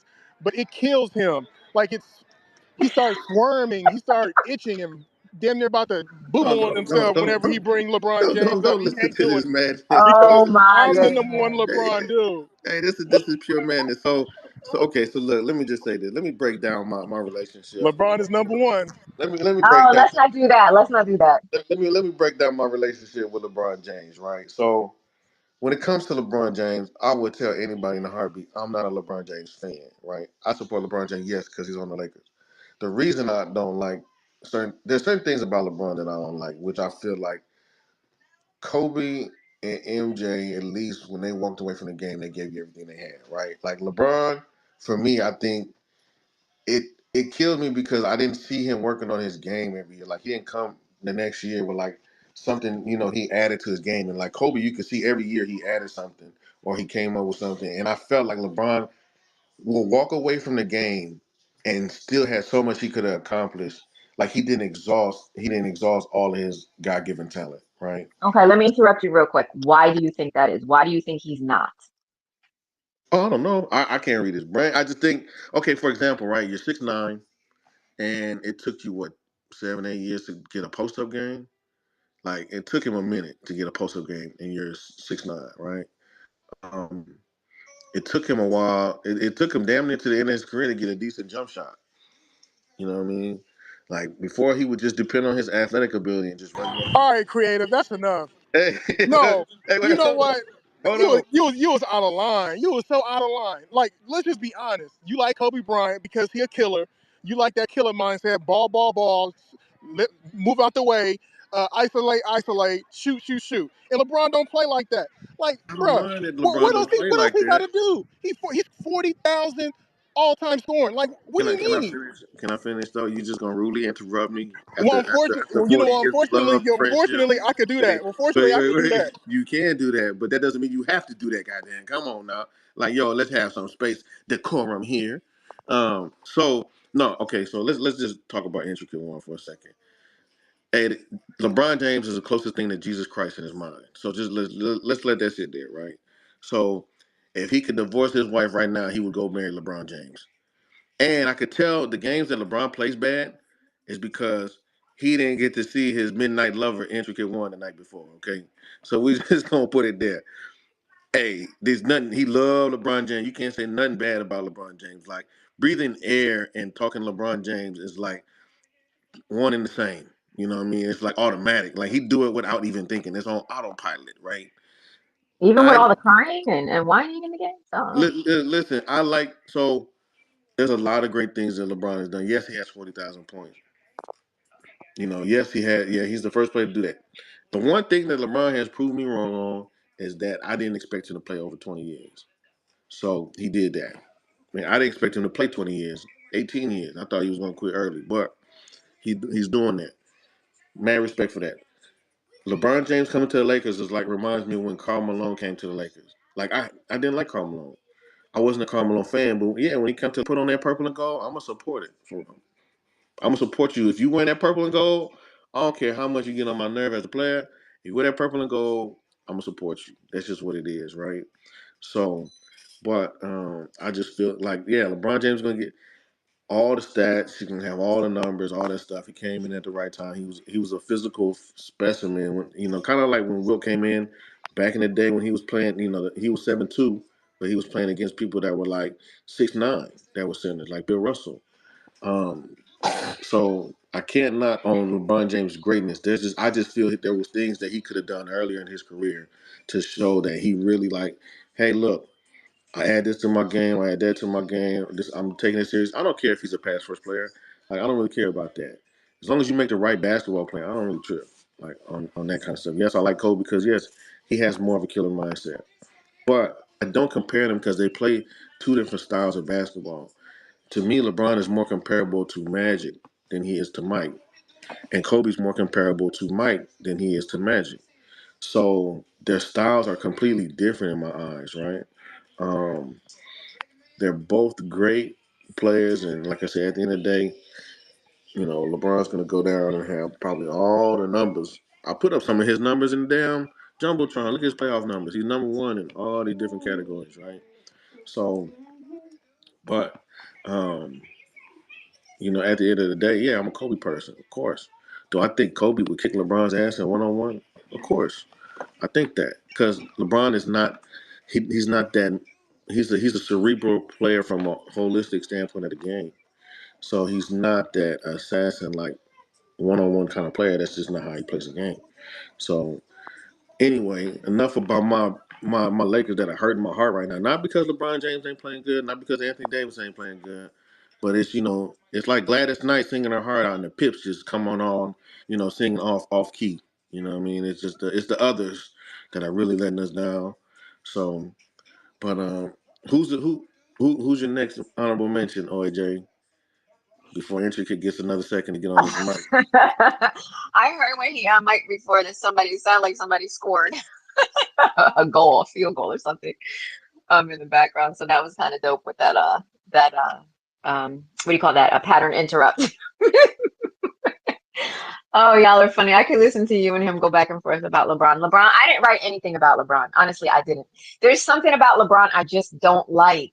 And I can't put my finger on it, but it was funny that I didn't hear him in your top five because I swore he was going to be in your top five. But getting some background on it now, from Intricate, I see why he's not in your top five. But you opened my eyes to a different perspective last Saturday. That's why I was like, why is LeBron not in his top five? But I wasn't going to be mad because the people that were in your top five deserve to be there.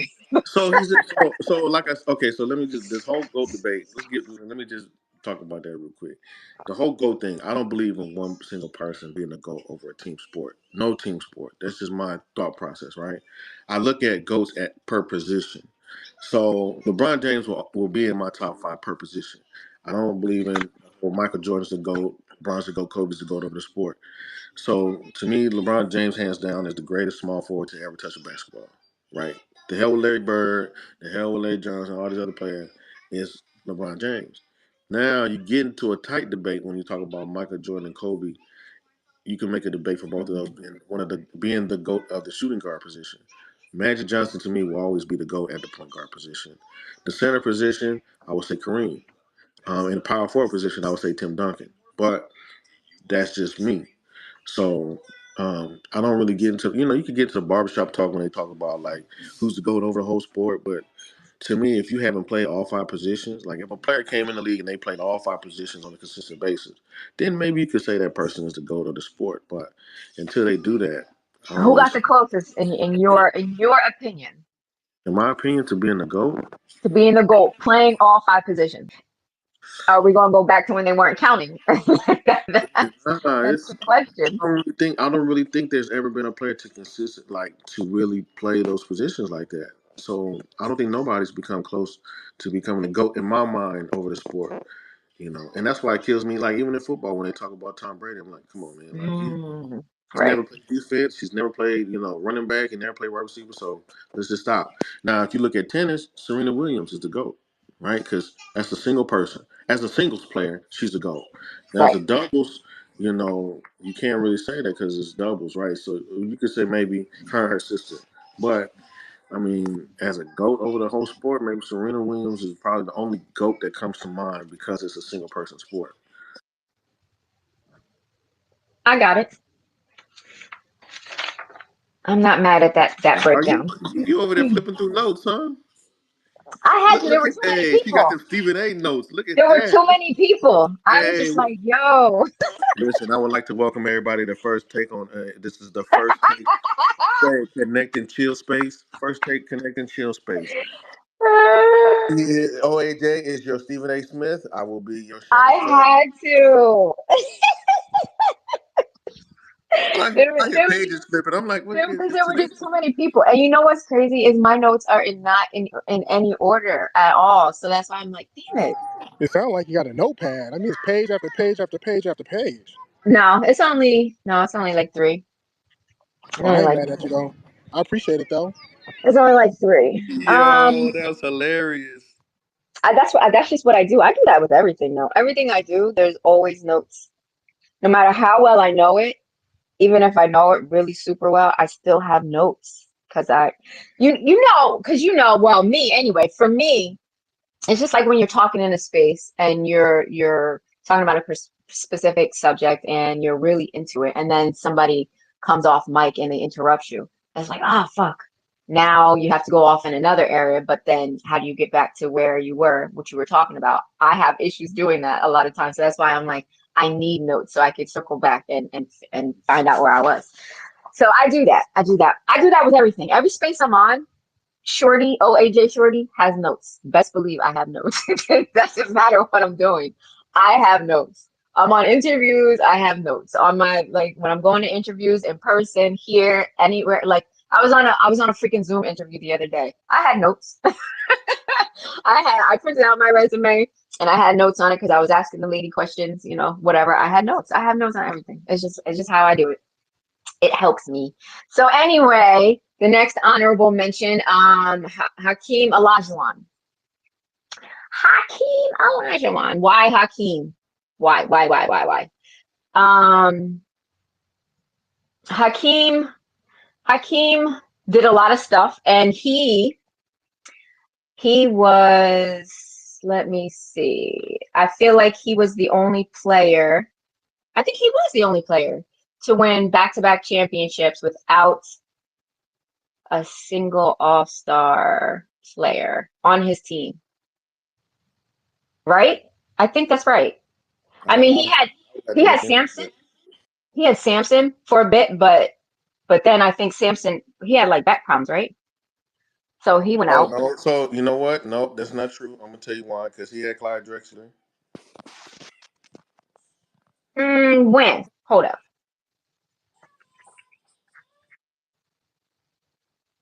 Drexler. I didn't I even wonder if put he went All Drexler Star for the season. I wonder if it was just All Star for them 2 seasons. for yeah, for those two. That Well, might be yeah. true. Let me see when Clyde Drexler was No, All Star.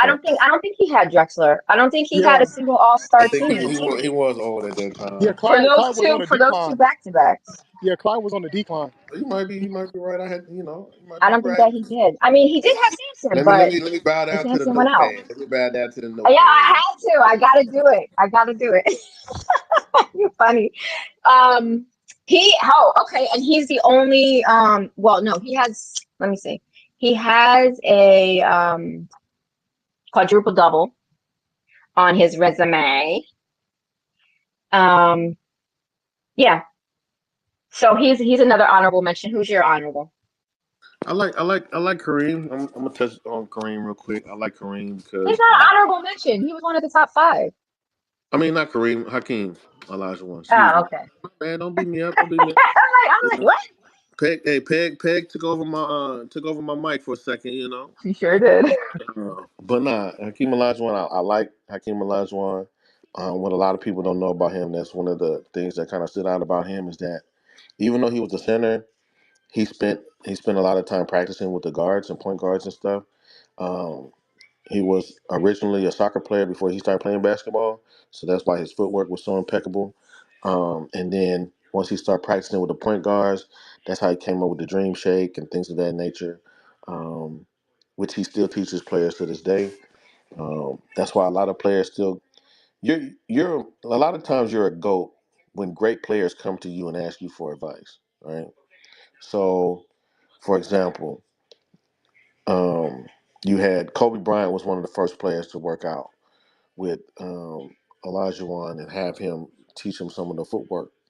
Then, years after that, then you had LeBron go down there. Now, most recently, you had Giannis Antetokounmpo go down there and work with Olajuwon. So, in Olajuwon, even though he didn't really have like the mass as far as his size, as far as his width, but he used every ounce and every move he had in his bag to be very very highly productive, highly skilled, can shoot the 15-footer, and do a lot of things. So here's a question for you. So outside of the Rockets, who did Hakeem Olajuwon play for?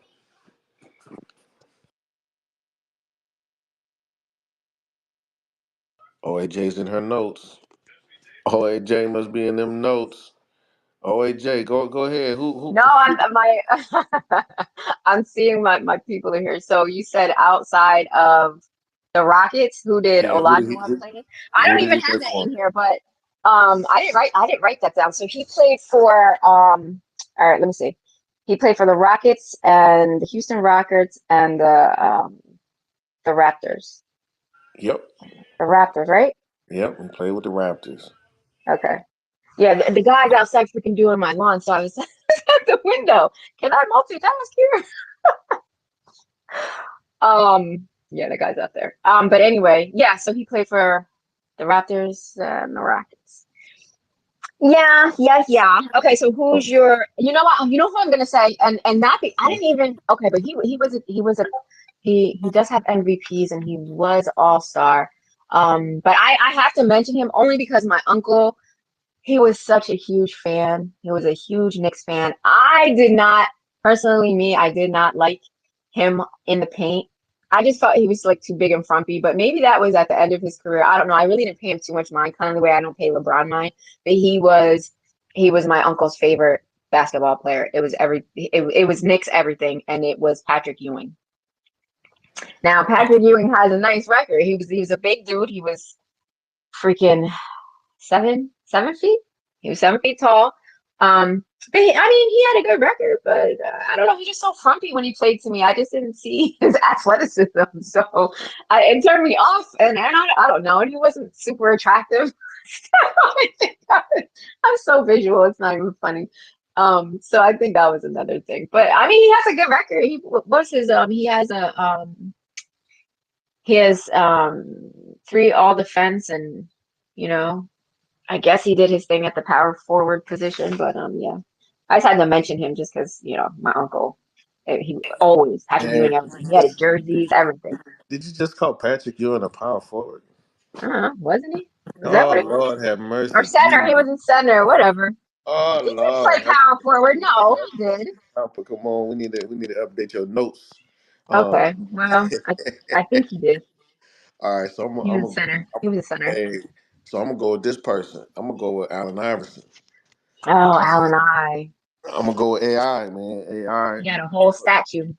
Hey, listen, yeah, yeah, and people mad that the statues seemed like it was so small, but all the That statues was were. their beef with it. Yes, Yeah, it's but like, okay, but what most people don't know, all right, so I've been around that arena before in person, right? So where that walk is, all those statues are small because they're all on these pillars that it's like a little walk. It's not like Dr. J statue was actually on the ground and they built it from the ground up, right? But these statues of the other Philadelphia 76ers are all small. Charles Barkley's and stuff, all of those are small because if you if you guys ever pull up pictures of where they're at, they're on these little pillars like they kind of align the walkway. So you don't have much room to put a big huge ass statue on this thing.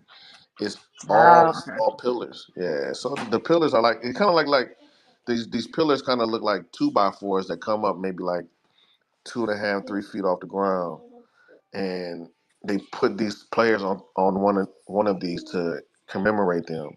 So No, that's dope. I didn't know that. But yeah, I did hear. Because I don't watch TV or anything like that. I don't watch the news or anything like that. But it was all over social media, and yeah, they did. But people are gonna complain about everything. But now that you give some background, then that's cool though. But yeah, yeah, no, Al and I. yeah. So AI, man. So when it comes to I love him.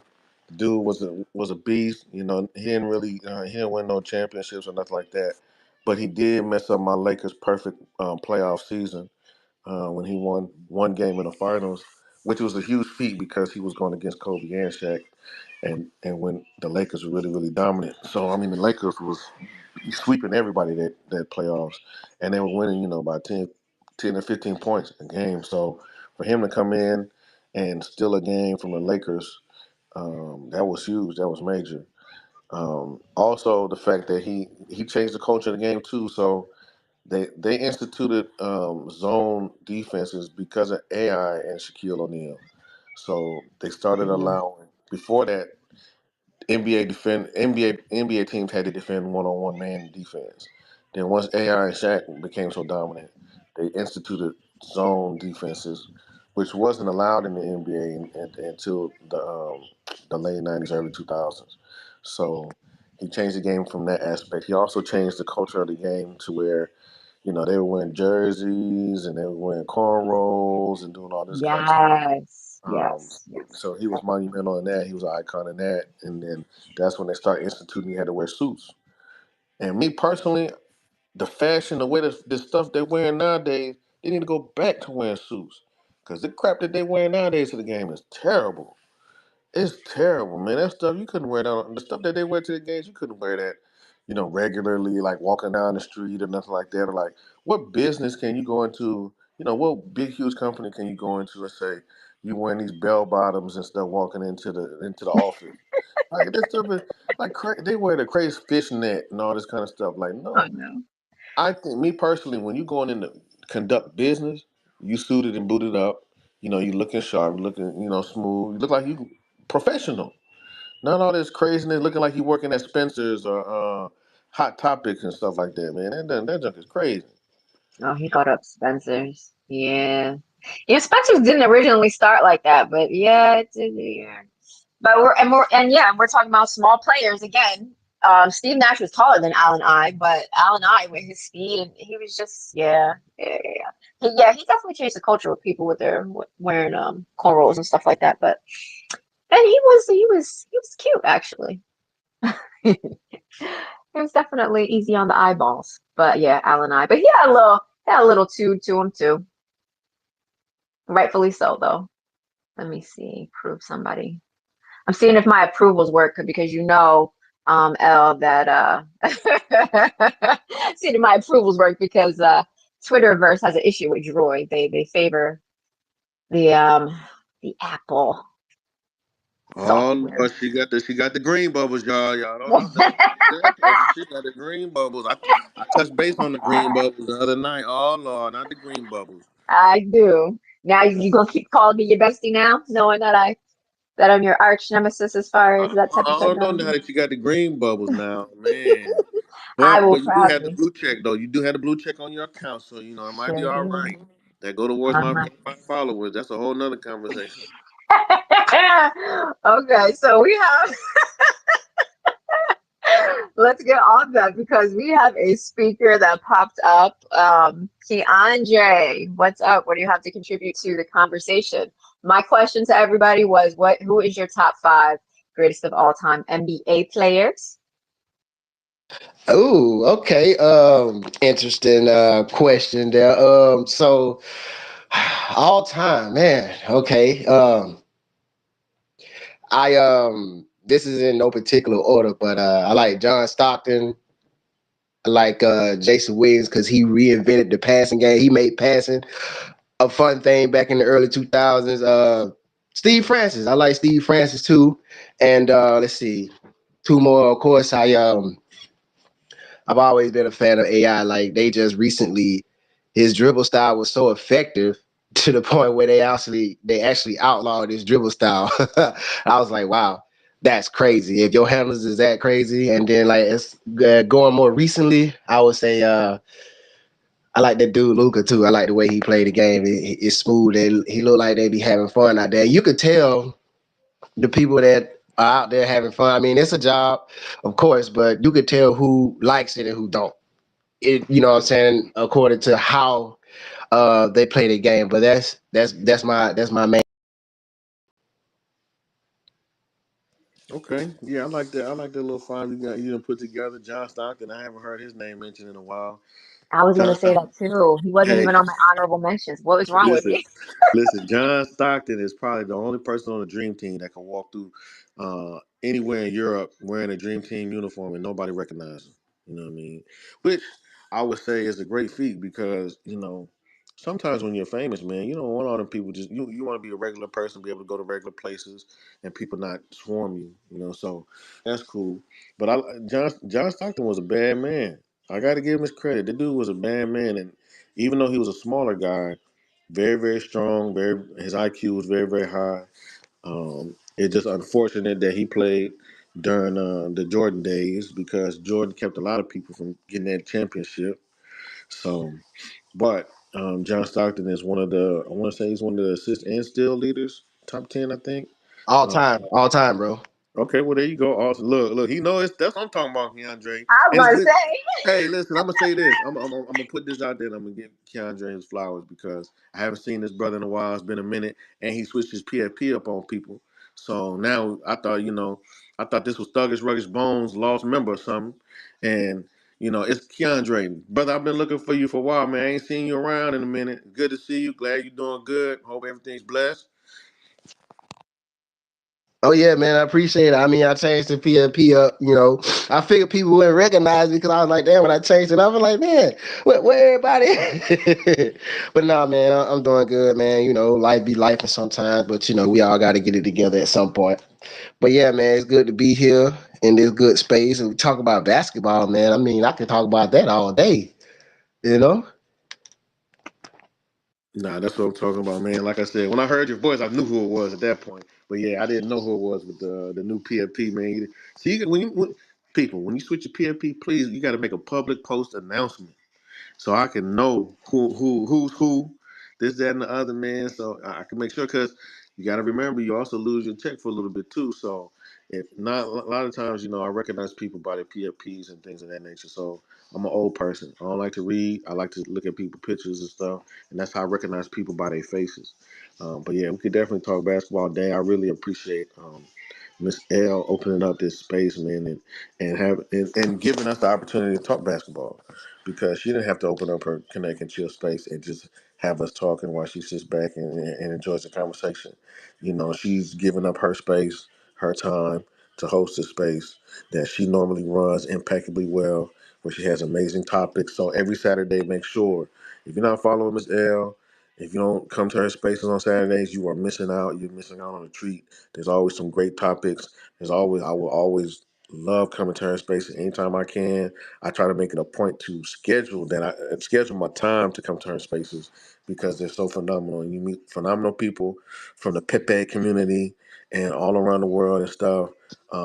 Yeah, man. So I highly encourage you guys, if this is your first time, it's not normally ran like this where we just talk sports.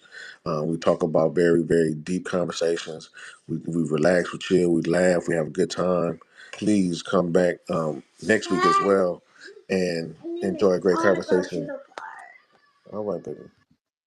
Absolutely, I agree with that. This was actually my suggestion since Creative and I were chopping it up about basketball. I was like, yo, we could do a whole space on this. Let's just do that because we started at the last connecting show, which really was a dope space. We got into basketball and it started monopolizing the conversation. So it's like, yo, let's just have a space about basketball. We could talk about this all day. Um, but not the Thuggish Workers Bone, yo. I I thought that was started Crazy Bone down there. I was I about to started say. singing it in my head. I did. You're funny. But I love yeah. Yeah, Stockton wasn't on my list. But yeah, John Stockton, how could he not be at least an honorable mention? That was funny. But yeah, he was a tiny little guy too. But not tiny. I'm tiny. I keep saying tiny because on the screen against the rest of the teammates and the opposing team, yes, they look tiny. But they're standing, the smallest person I mentioned stood 6 foot. They're not tiny compared to me, but they're tiny compared to the rest of their teammates. They just look tiny. But yeah, Stockton was dope. His name was a conversation over sports talks at the dinner table and stuff like that. So yeah. Um, where are we going with this? Um, so I had to mention his voice too. I love accents, y'all know that. So I was happy that he popped up here. I was like, yeah, let's hear Keandre. I don't care what he's saying. Let's just hear his voice. So that's just me.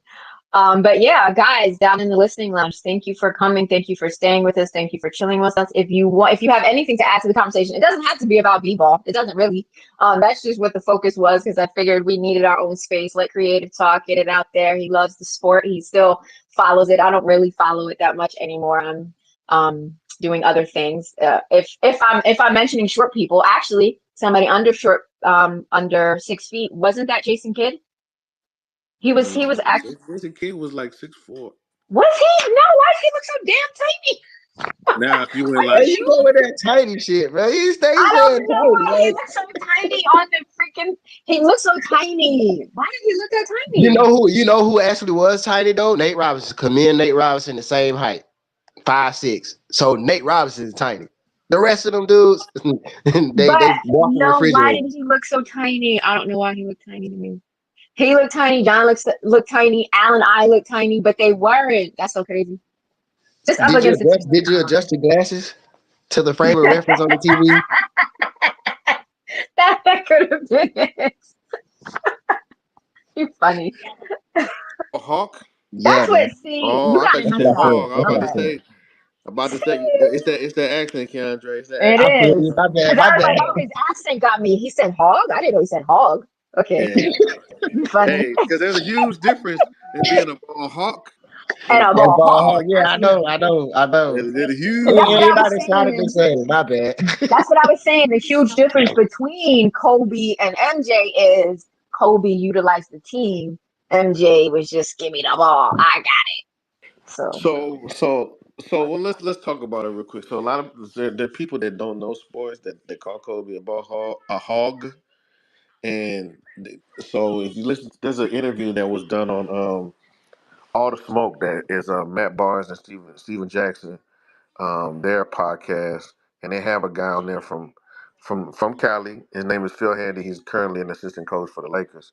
So Phil Handy talks about this interview. It talks about this time working with Kobe. So one of his first jobs in the NBA was to be like the assistant coach that kind of built a relationship with Kobe, did things with Kobe, worked out with him and stuff like that. So when he first started working with Kobe, Kobe said, "All right, man, look, meet me tomorrow at 4, right?"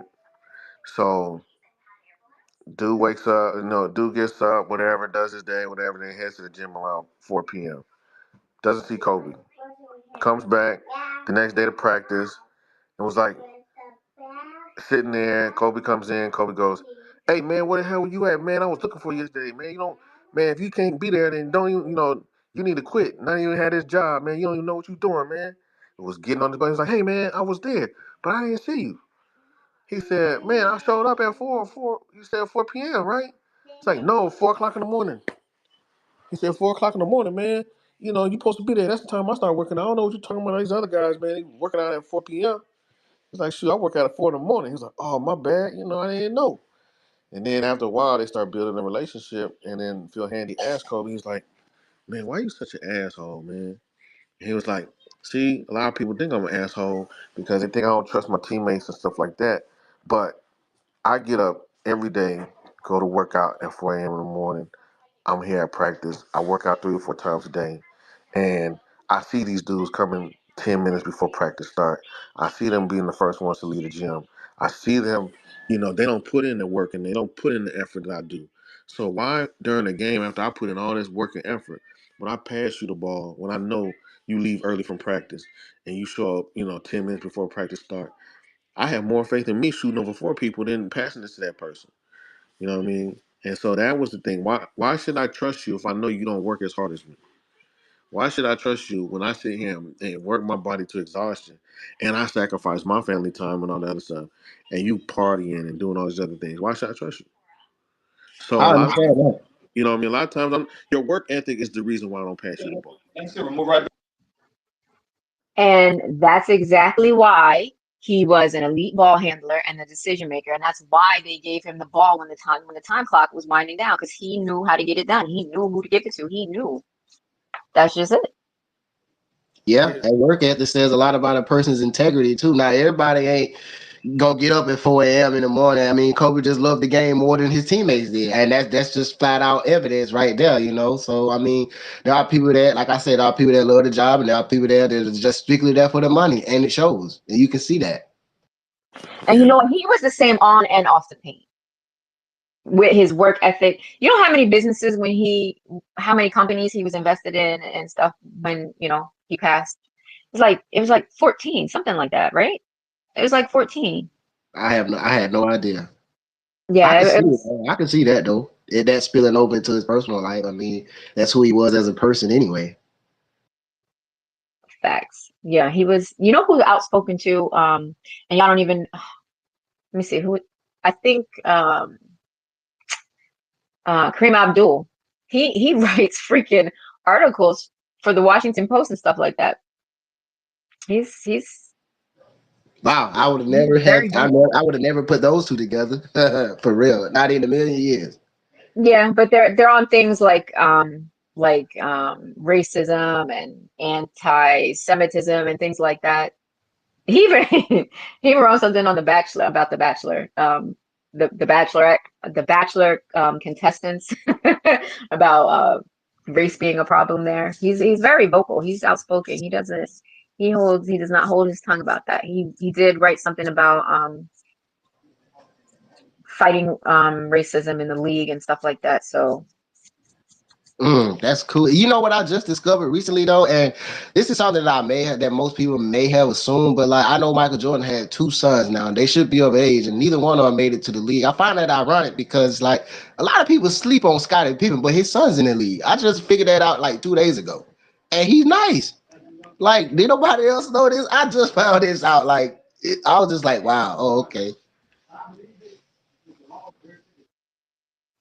Yeah, now Scott. So Scottie Pippen's son is in the league. Scottie Pippen Jr. Michael Jordan's sons, I think one, they didn't really have the athletic ability to play in the league. Two is the shadow of Michael Jordan at the time. I mean, Michael Jordan's a walking icon. Scottie Pippen is looked at as a great player, but he's not an icon, right? It's like it's like me being Michael Jackson's son or being Tito's son. Like, okay, yeah, they're both Jacksons, but there's a lot different pressure that comes with being Michael Jordan's son than being Scottie Pippen's son, right? Um, absolutely. Yeah, yeah, so okay. But But Layla did it and she didn't care. who? Layla. Okay, but Layla. then you talking about Muhammad Yeah, but I Ali? mean, it's still all sports. You know, she did it and Yeah, she didn't care but about her father's being shadowed by her father's legacy. well, It's all okay, but you got to think too though. The year gap in between when true. see, True. so Muhammad Ali, he was done with the sport for so long by the time she started boxing. You know, Yeah. True, but Mike. it's still a legacy, yo. It's Yeah, still no, like it's still a legacy, but you got to understand a lot of how many people saw, how many people when true. Layla started boxing, how many people saw Muhammad Ali box? True. True that, true You that, know what true I that. mean? So then Marcus Jordan and his other brother, hell, his dad was sponsoring these, giving them shoes and everything. Like he just probably got done with basketball. Mm, So that's You know, everybody impressive. has seen Michael Jordan play. So man, you think about your daddy. real quick. It's still about Super MJ. But fun. what came up to my mind, what I forgot to say, because we quickly segued to something else, was the fashion. All I could think about when y'all said how people coming up to these daggone games not wearing suits and stuff, all I could picture was MJ in the damn cowboy boots with the with the suit tucked in. What the hell? Okay. Yeah, he did that. That's random as fuck. That's He random as hell. did do That's that, the but it popped in file. my head. I was like, yeah, right, with MJ with the damn. Out of all the files you had, that's the one you chose. That looks cool. Yes, yes, that's the one because it I think it traumatized me a little bit to see MJ in some damn cowboy boots, but his suit pants tucked in. Yeah. That's Anyway, I funny had to as say hell, that. though. That's funny as hell, though. But And no, that's how my mind works. My mind is funny. I try to pick out, I try to find humor in everything. So that was funny to me. I was like, that's no, good. MJ I did. like that. That's So good. I yeah, like that. That give me my good. That give me apologies. good ammo to crack some jokes every now and then. It's fine. Listen, I could give it as well as I could take it. I was crying over here with you getting at me. Oh, so so foul blank, huh? Yo, that was funny. I was done. But creative, my bad. I just had to say that because it came back to my brain. Oh no, you good, you good. I wanted to throw out one more Kobe story before this thing probably wraps up soon. So Kobe was Gerald Henderson Jr. tells this. No, Gerald Henderson tells his story about Kobe coming to play. He's playing against the Charlotte Bobcats, and he's working out, whatever. And then all of a sudden, Gerald Henderson looks at him and notices that there's one of the arena workers comes over and like talking to Kobe, and Kobe's like pointing at the rim and stuff like that, right? And so then he was missing, because he was missing shots and stuff like that, and it was shocking to see Kobe miss these shots. And so then when they came out with a ladder and they started messing with the rim or whatever, and then Gerald Henderson asked the guy, once Kobe was done working out or whatever, he asked the guy, "Hey, what did Kobe say to you?" He said he was telling us that the rim was a quarter of an inch off, and Oh, that the height was a quarter of an inch off. And he said, "Okay, so when you guys came out and checked it, what was it?" He was like, "A quarter of an inch off." Damn, so he was a carpenter too? Okay. No, I mean the Shit. fact that you know your shot so well and you shot so many shots that you could Yeah. tell when the You can height of tell the yes. if it's rim is off. off. You can tell if it's off. For real. Yeah, I feel Crazy. you. But one question, do we expect anything less from Black Mamba? That is the question. That's No, the whole no, we question. don't. No, we don't. Is it Nah, surprising? He Is didn't it have to surprising? adjust his glasses or nothing. He was on You know point. what? I You're gonna agree leave with my that. glasses alone.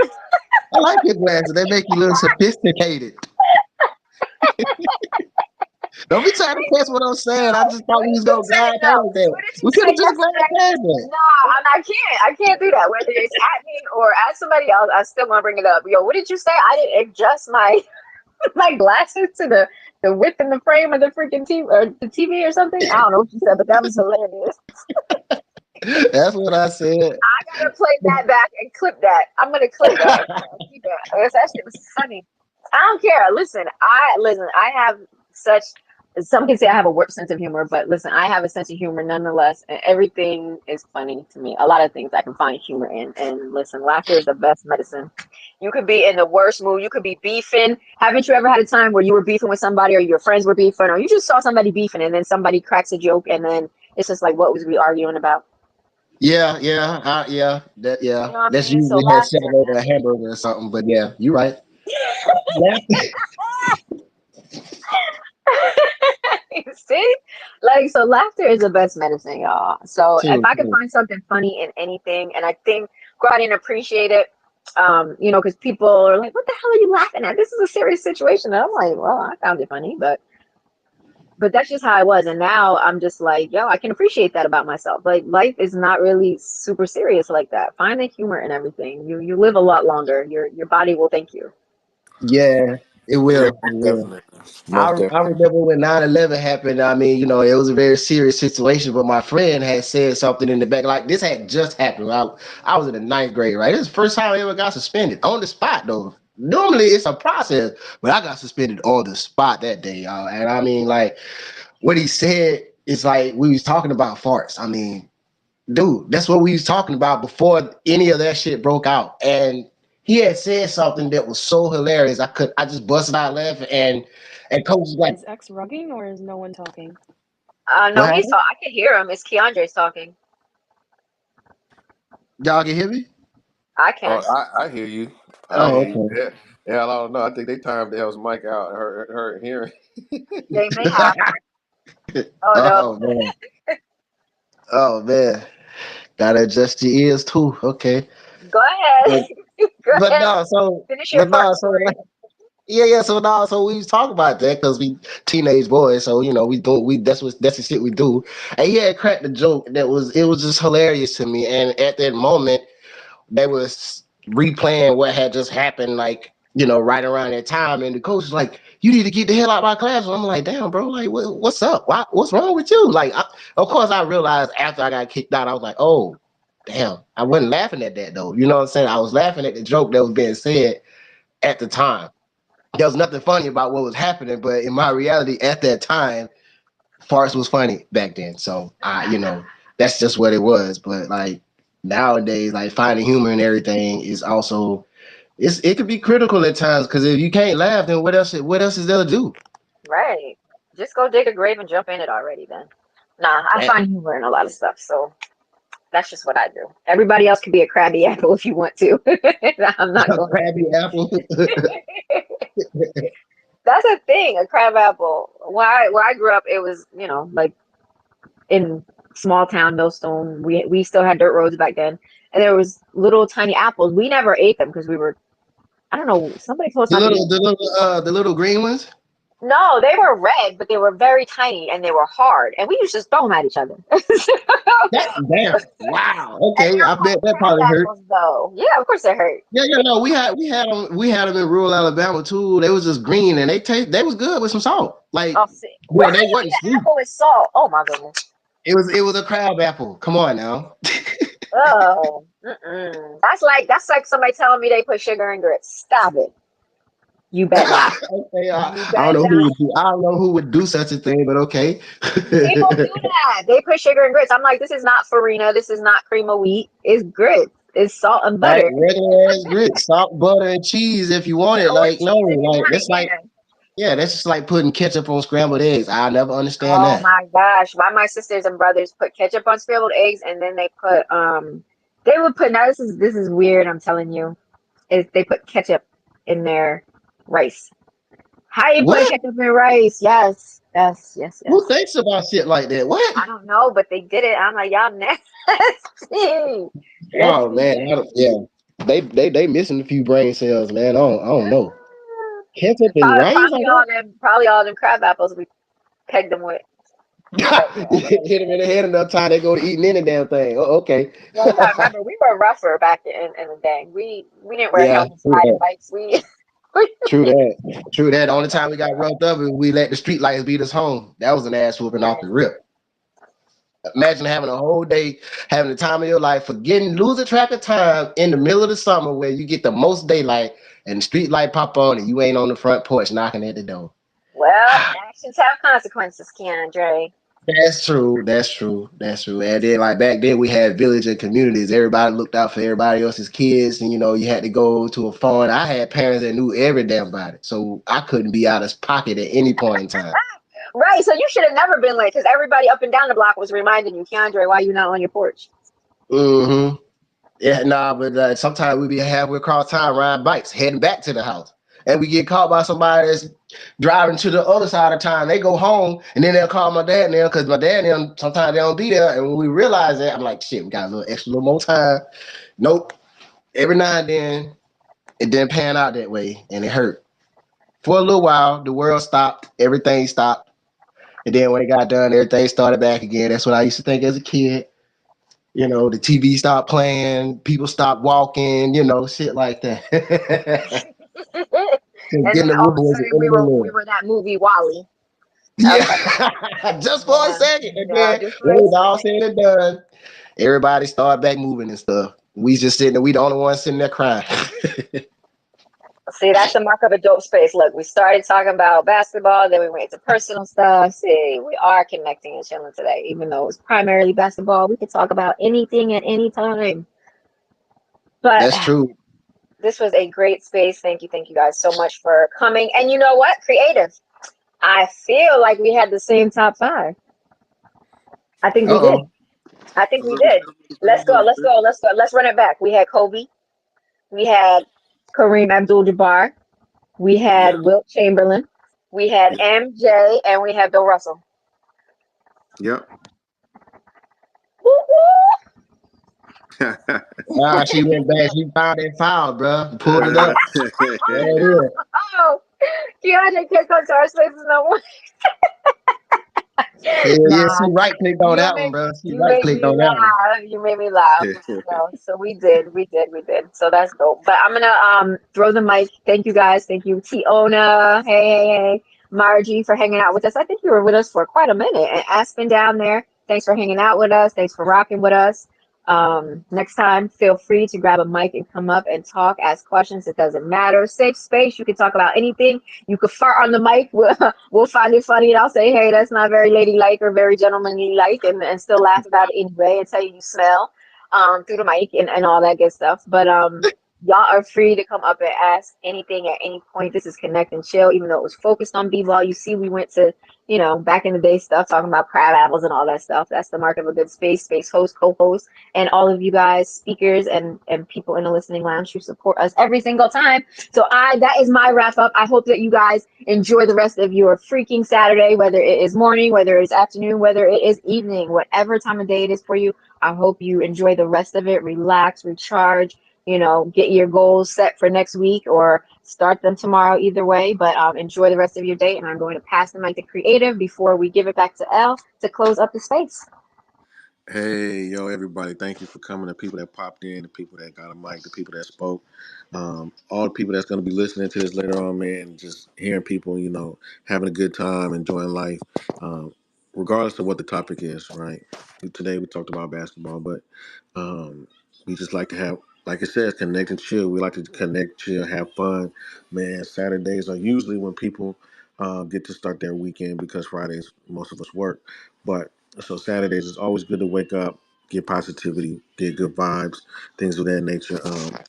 So Miss L, we cannot thank you enough for handing over your space and letting us rock in it. You know what I mean? And you just sitting back and enjoying everything, man. It says a lot about your character for you to be able to allow other people to rock out in your space. Not a lot of people are willing to do that because they're so controlling over their spaces and stuff like that. They're so hands-on, they're so micromanaging that they don't really like to give the steering wheel over to others. So the fact that you give others the opportunity to come into your space, not only speak freely, but also be able to co-host and lead some of the conversation, that just shows how great and kind your spirit is.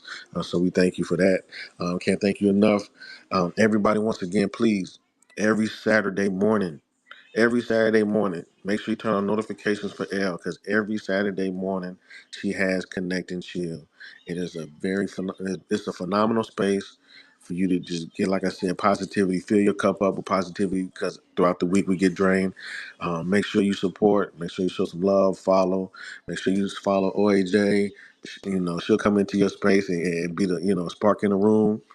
Make sure you follow Intricate One, Keandre, Margie, Aspen, everybody that's in here, or hey, everybody's good people. So show some love, build your community, and let's continue to connect and chill. Now I'll pass it over to Elle. Thank you. Perfectly said.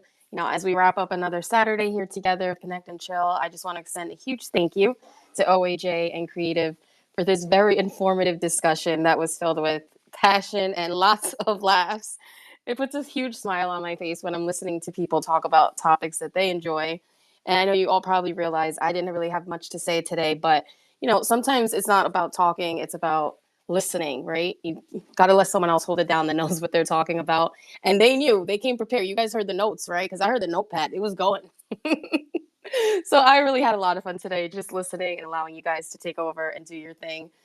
I'm sure all of you learned at least one new thing today. I have my notes. I learned a lot of new things. I got Bill Russell, I got Will Chamberlain, I got Kareem Abdul-Jabbar, Peg, I didn't forget you.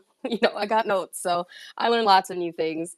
I do want to also thank the amazing speakers we had, Intricate, Keandre, Benjamin, Peg. You all added to the conversation. And of course, our listeners, everyone who joins us, whether live or on the replay, your participation makes a space worthwhile. And for those catching the replay on Audacity, I appreciate you giving our stream your time today. I'd love to connect with you and hear your thoughts or topics that you might be interested in discussing, because you never know what we might talk about in this space, as you can see today. But you do know it's going to be filled with lively discussion, positivity, laughs, and good vibes. That's what we're all about here. It's been so fun sharing part of my Saturday with you guys. I'm glad you came prepared, did your thing. I loved it. So we'll keep the conversation going, continue to connect, and I hope everyone enjoys the weekend. Revolutionizing women's media. Is this only for experienced content creators, or can beginners join too?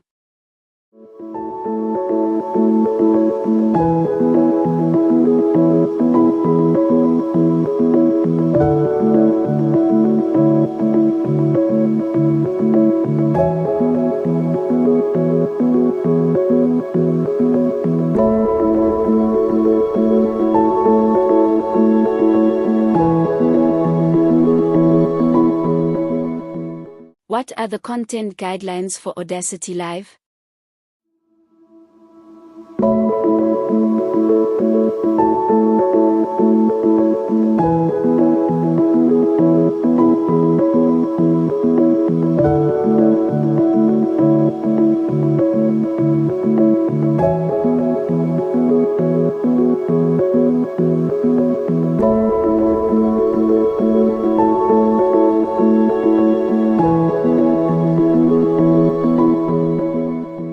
What sets Audacity Live apart from other streaming platforms?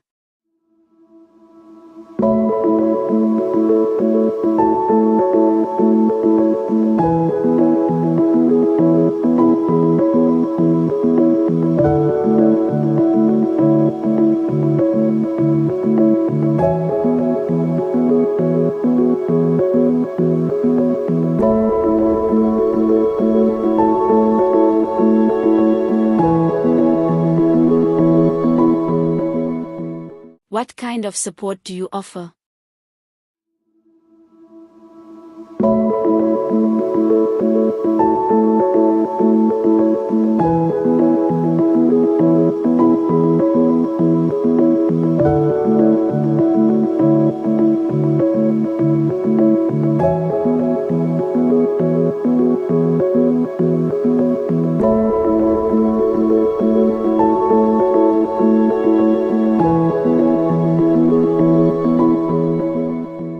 Do I need to be present for my show?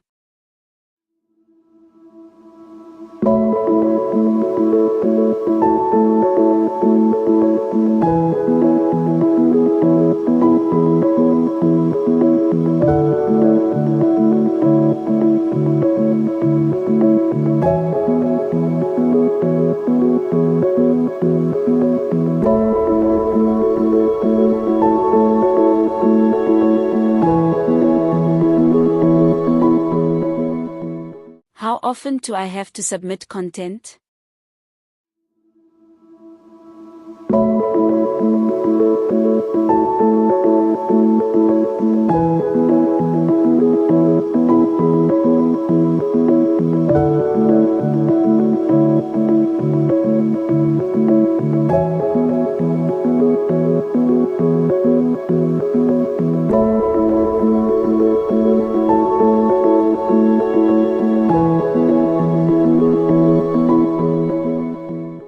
How do you accommodate different time zones?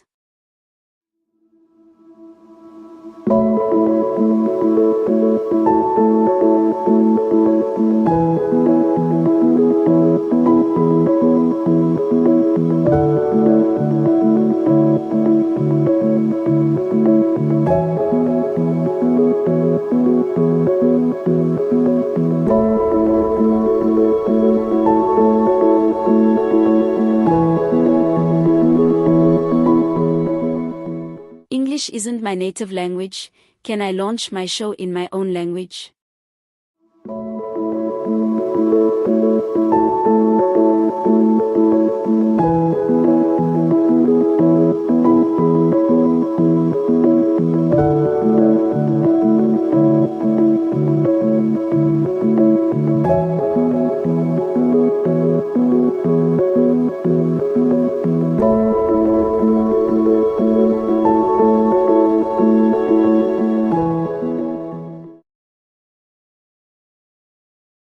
Can I host a live show?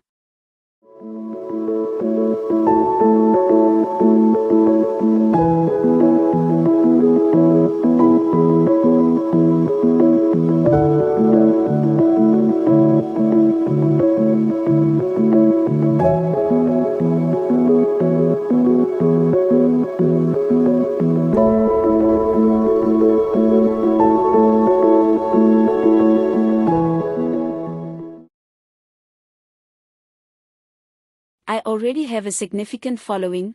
How can this benefit me as a content creator?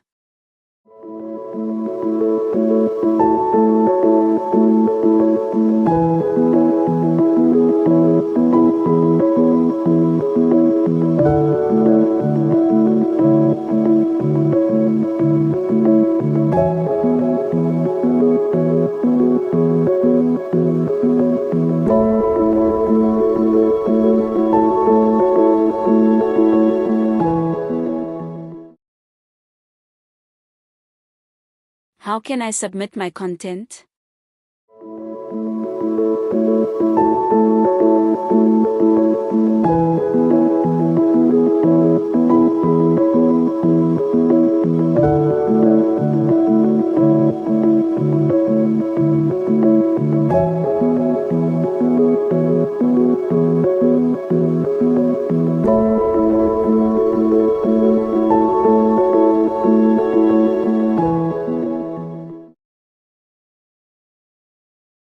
What type of content are you looking for?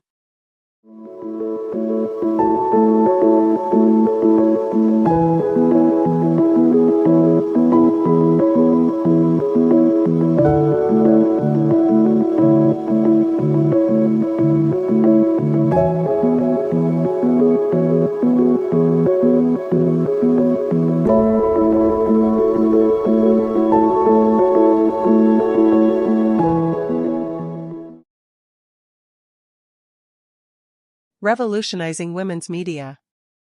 Let's create something amazing together. Now accepting applications from women creators. Create content for women. Multi-stream to a global audience. Revolutionizing women's media. Audacity Live Q&A. Revolutionizing women's media. Is this only for experienced content creators, or can beginners join too?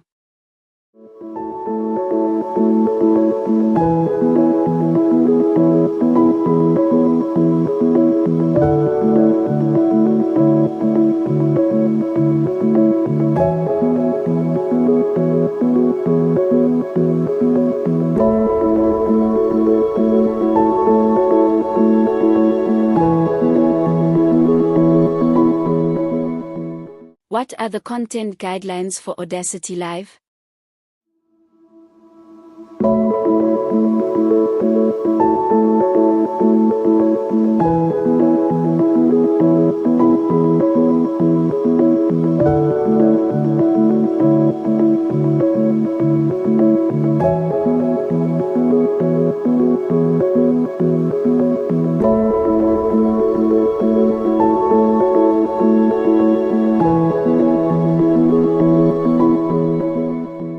What sets Audacity Live apart from other streaming platforms?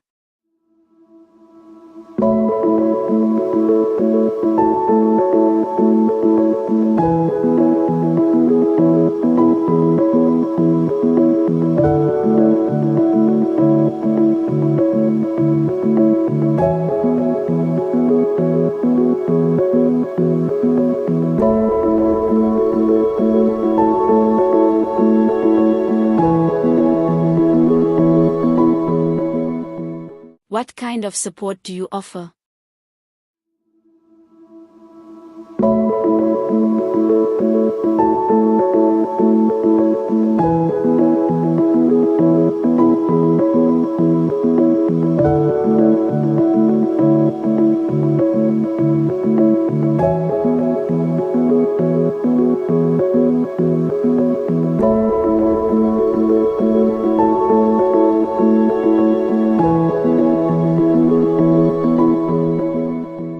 Do I need to be present for my show?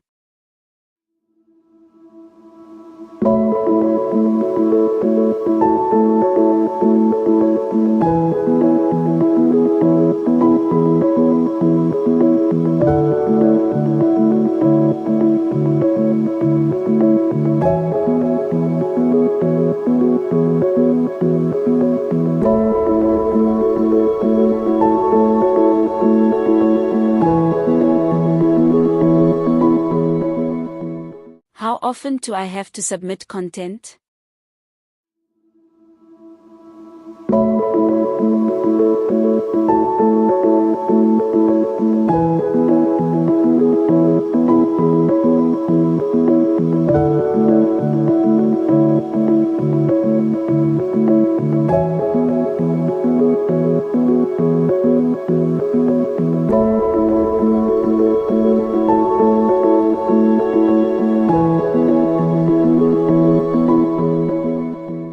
How do you accommodate different time zones?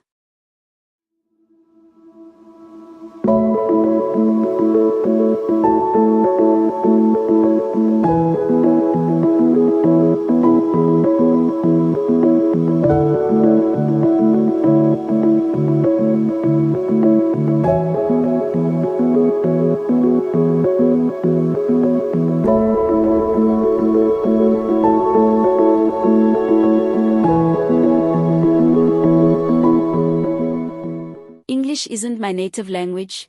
Can I launch my show in my own language?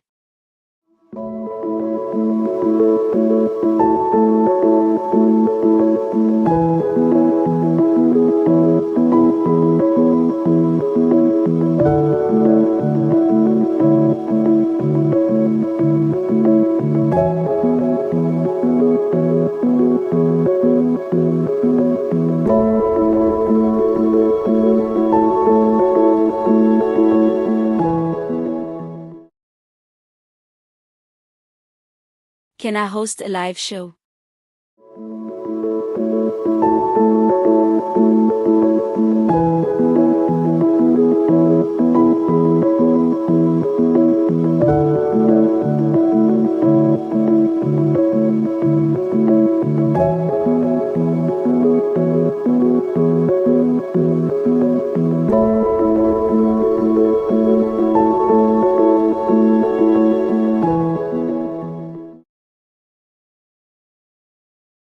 I already have a significant following. How can this benefit me as a content creator?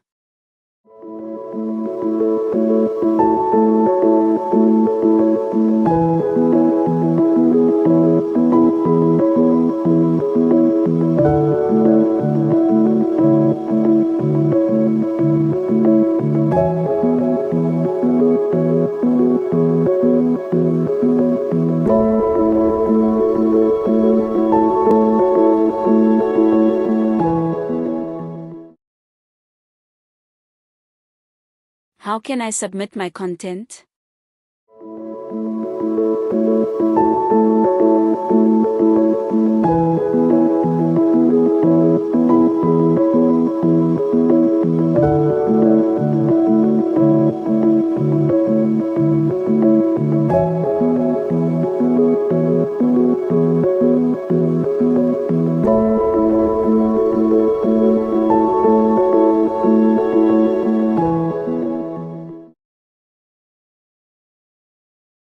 What type of content are you looking for?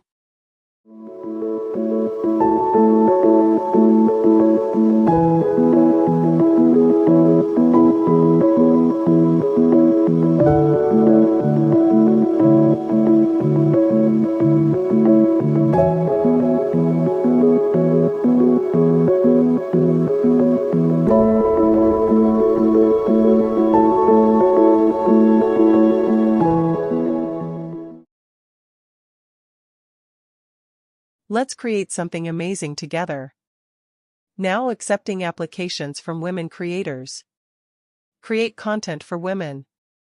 Multi-stream to a global audience. Revolutionizing women's media. Audacity Live Q&A. Revolutionizing women's media. Is this only for experienced content creators, or can beginners join too?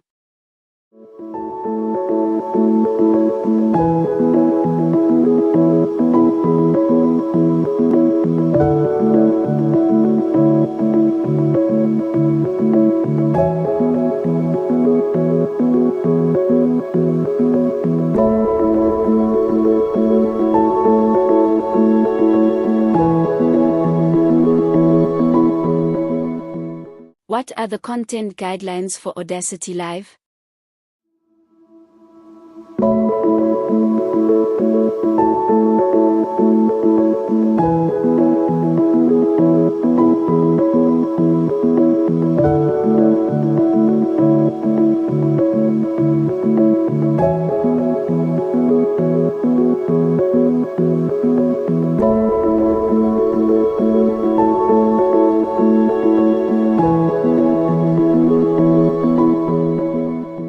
What sets Audacity Live apart from other streaming platforms?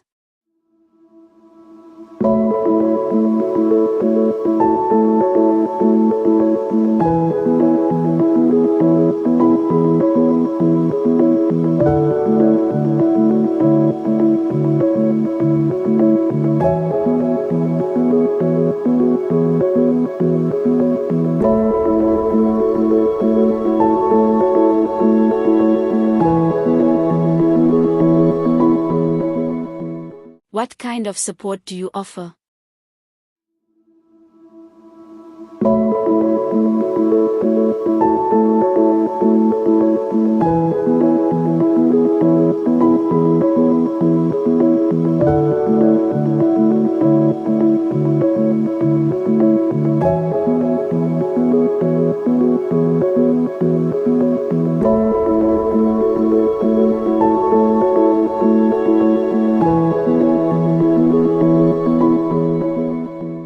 Do I need to be present for my show?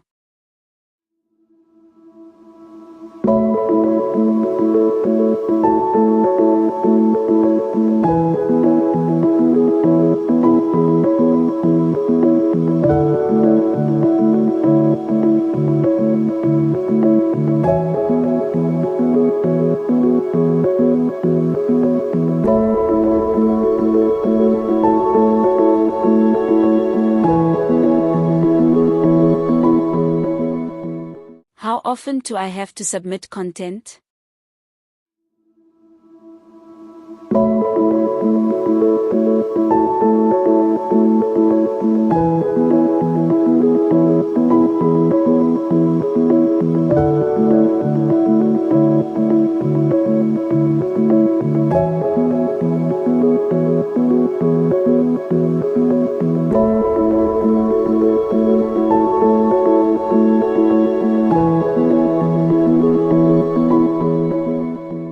How do you accommodate different time zones?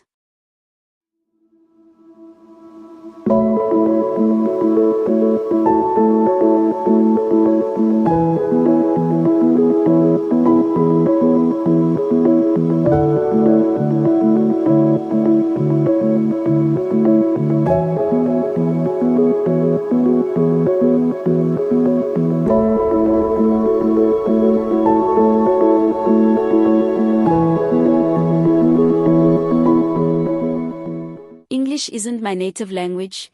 Can I launch my show in my own language?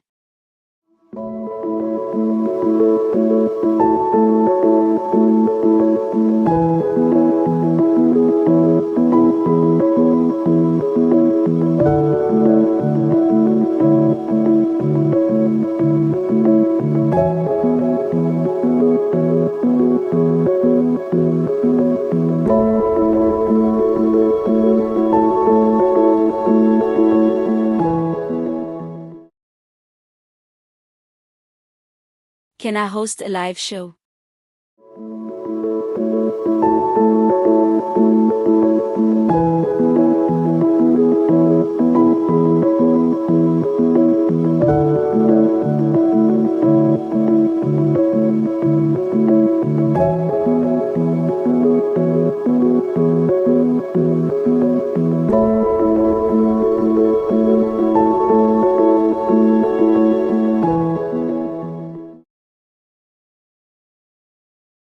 I already have a significant following.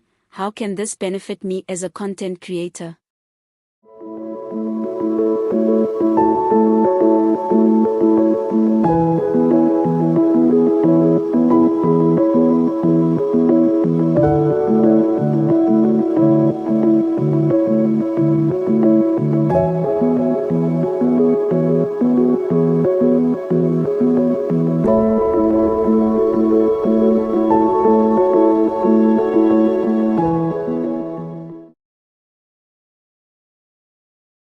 How can I submit my content?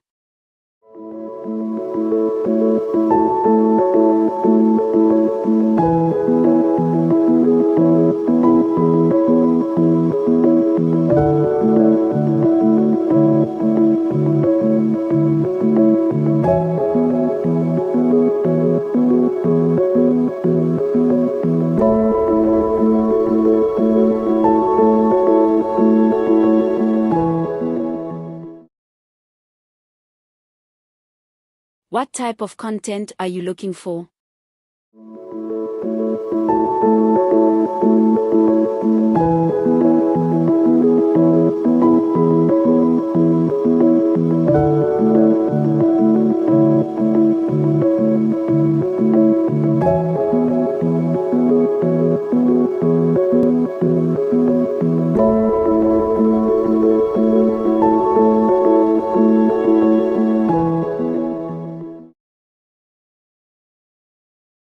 Revolutionizing women's media. Let's create something amazing together. Now accepting applications from women creators. Create content for women. Multi-stream to a global audience. Revolutionizing women's media. Audacity Live Q&A. Revolutionizing women's media. Is this only for experienced content creators, or can beginners join too?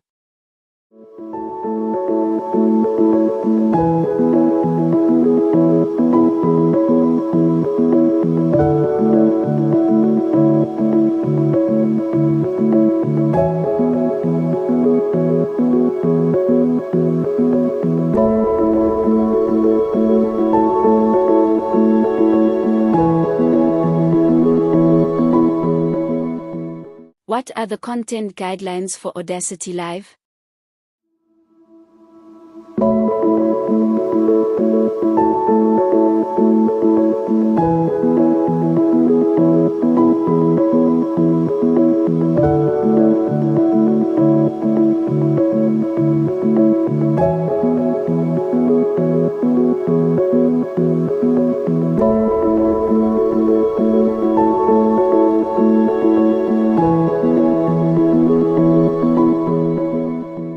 What sets Audacity Live apart from other streaming platforms?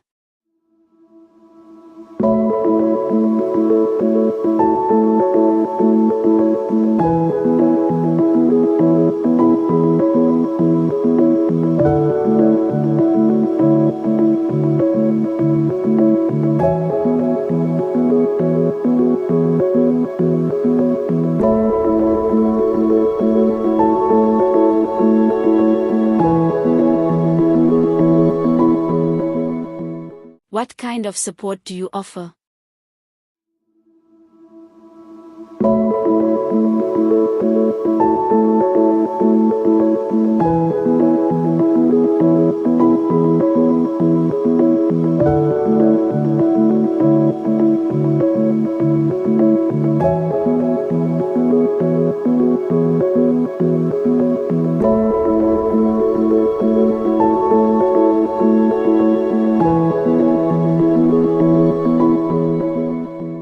Do I need to be present for my show?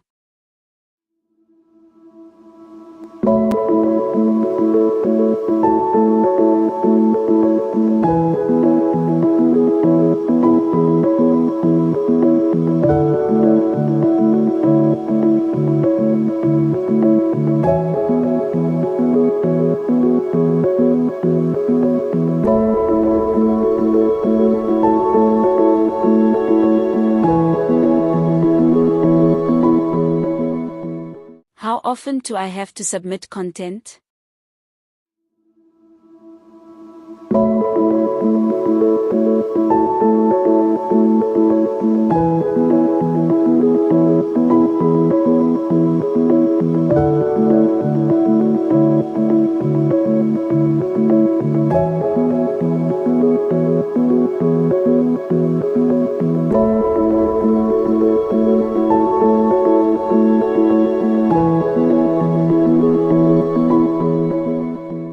How do you accommodate different time zones?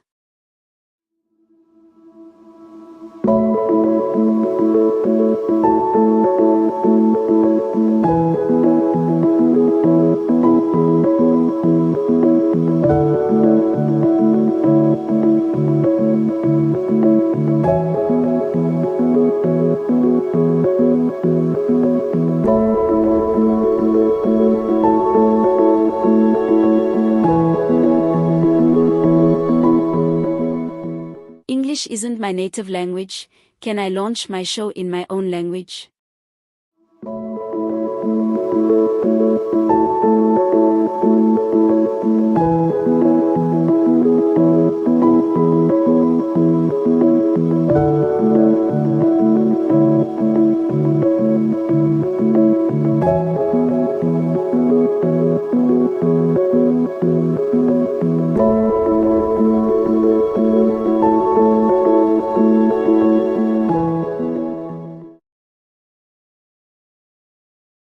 Can I host a live show?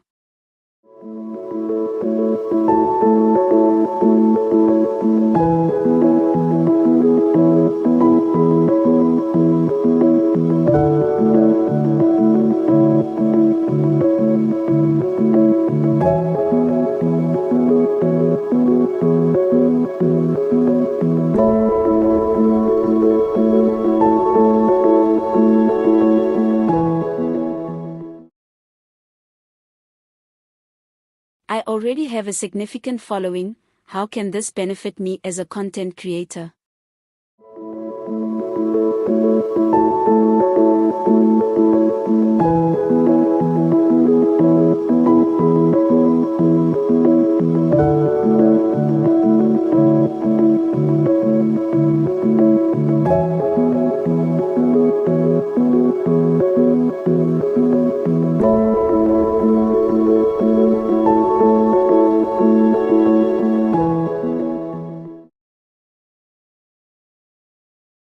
How can I submit my content?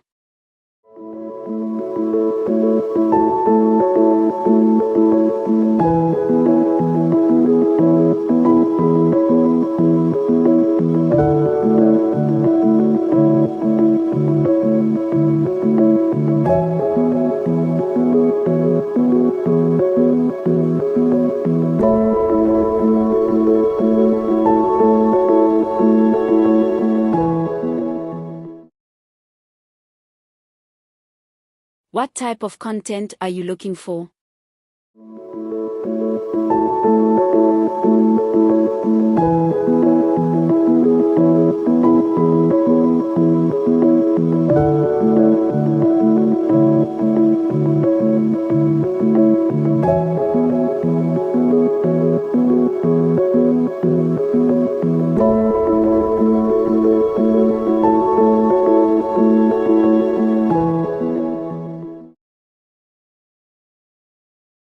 Revolutionizing women's media. Let's create something amazing together. Now accepting applications from women creators.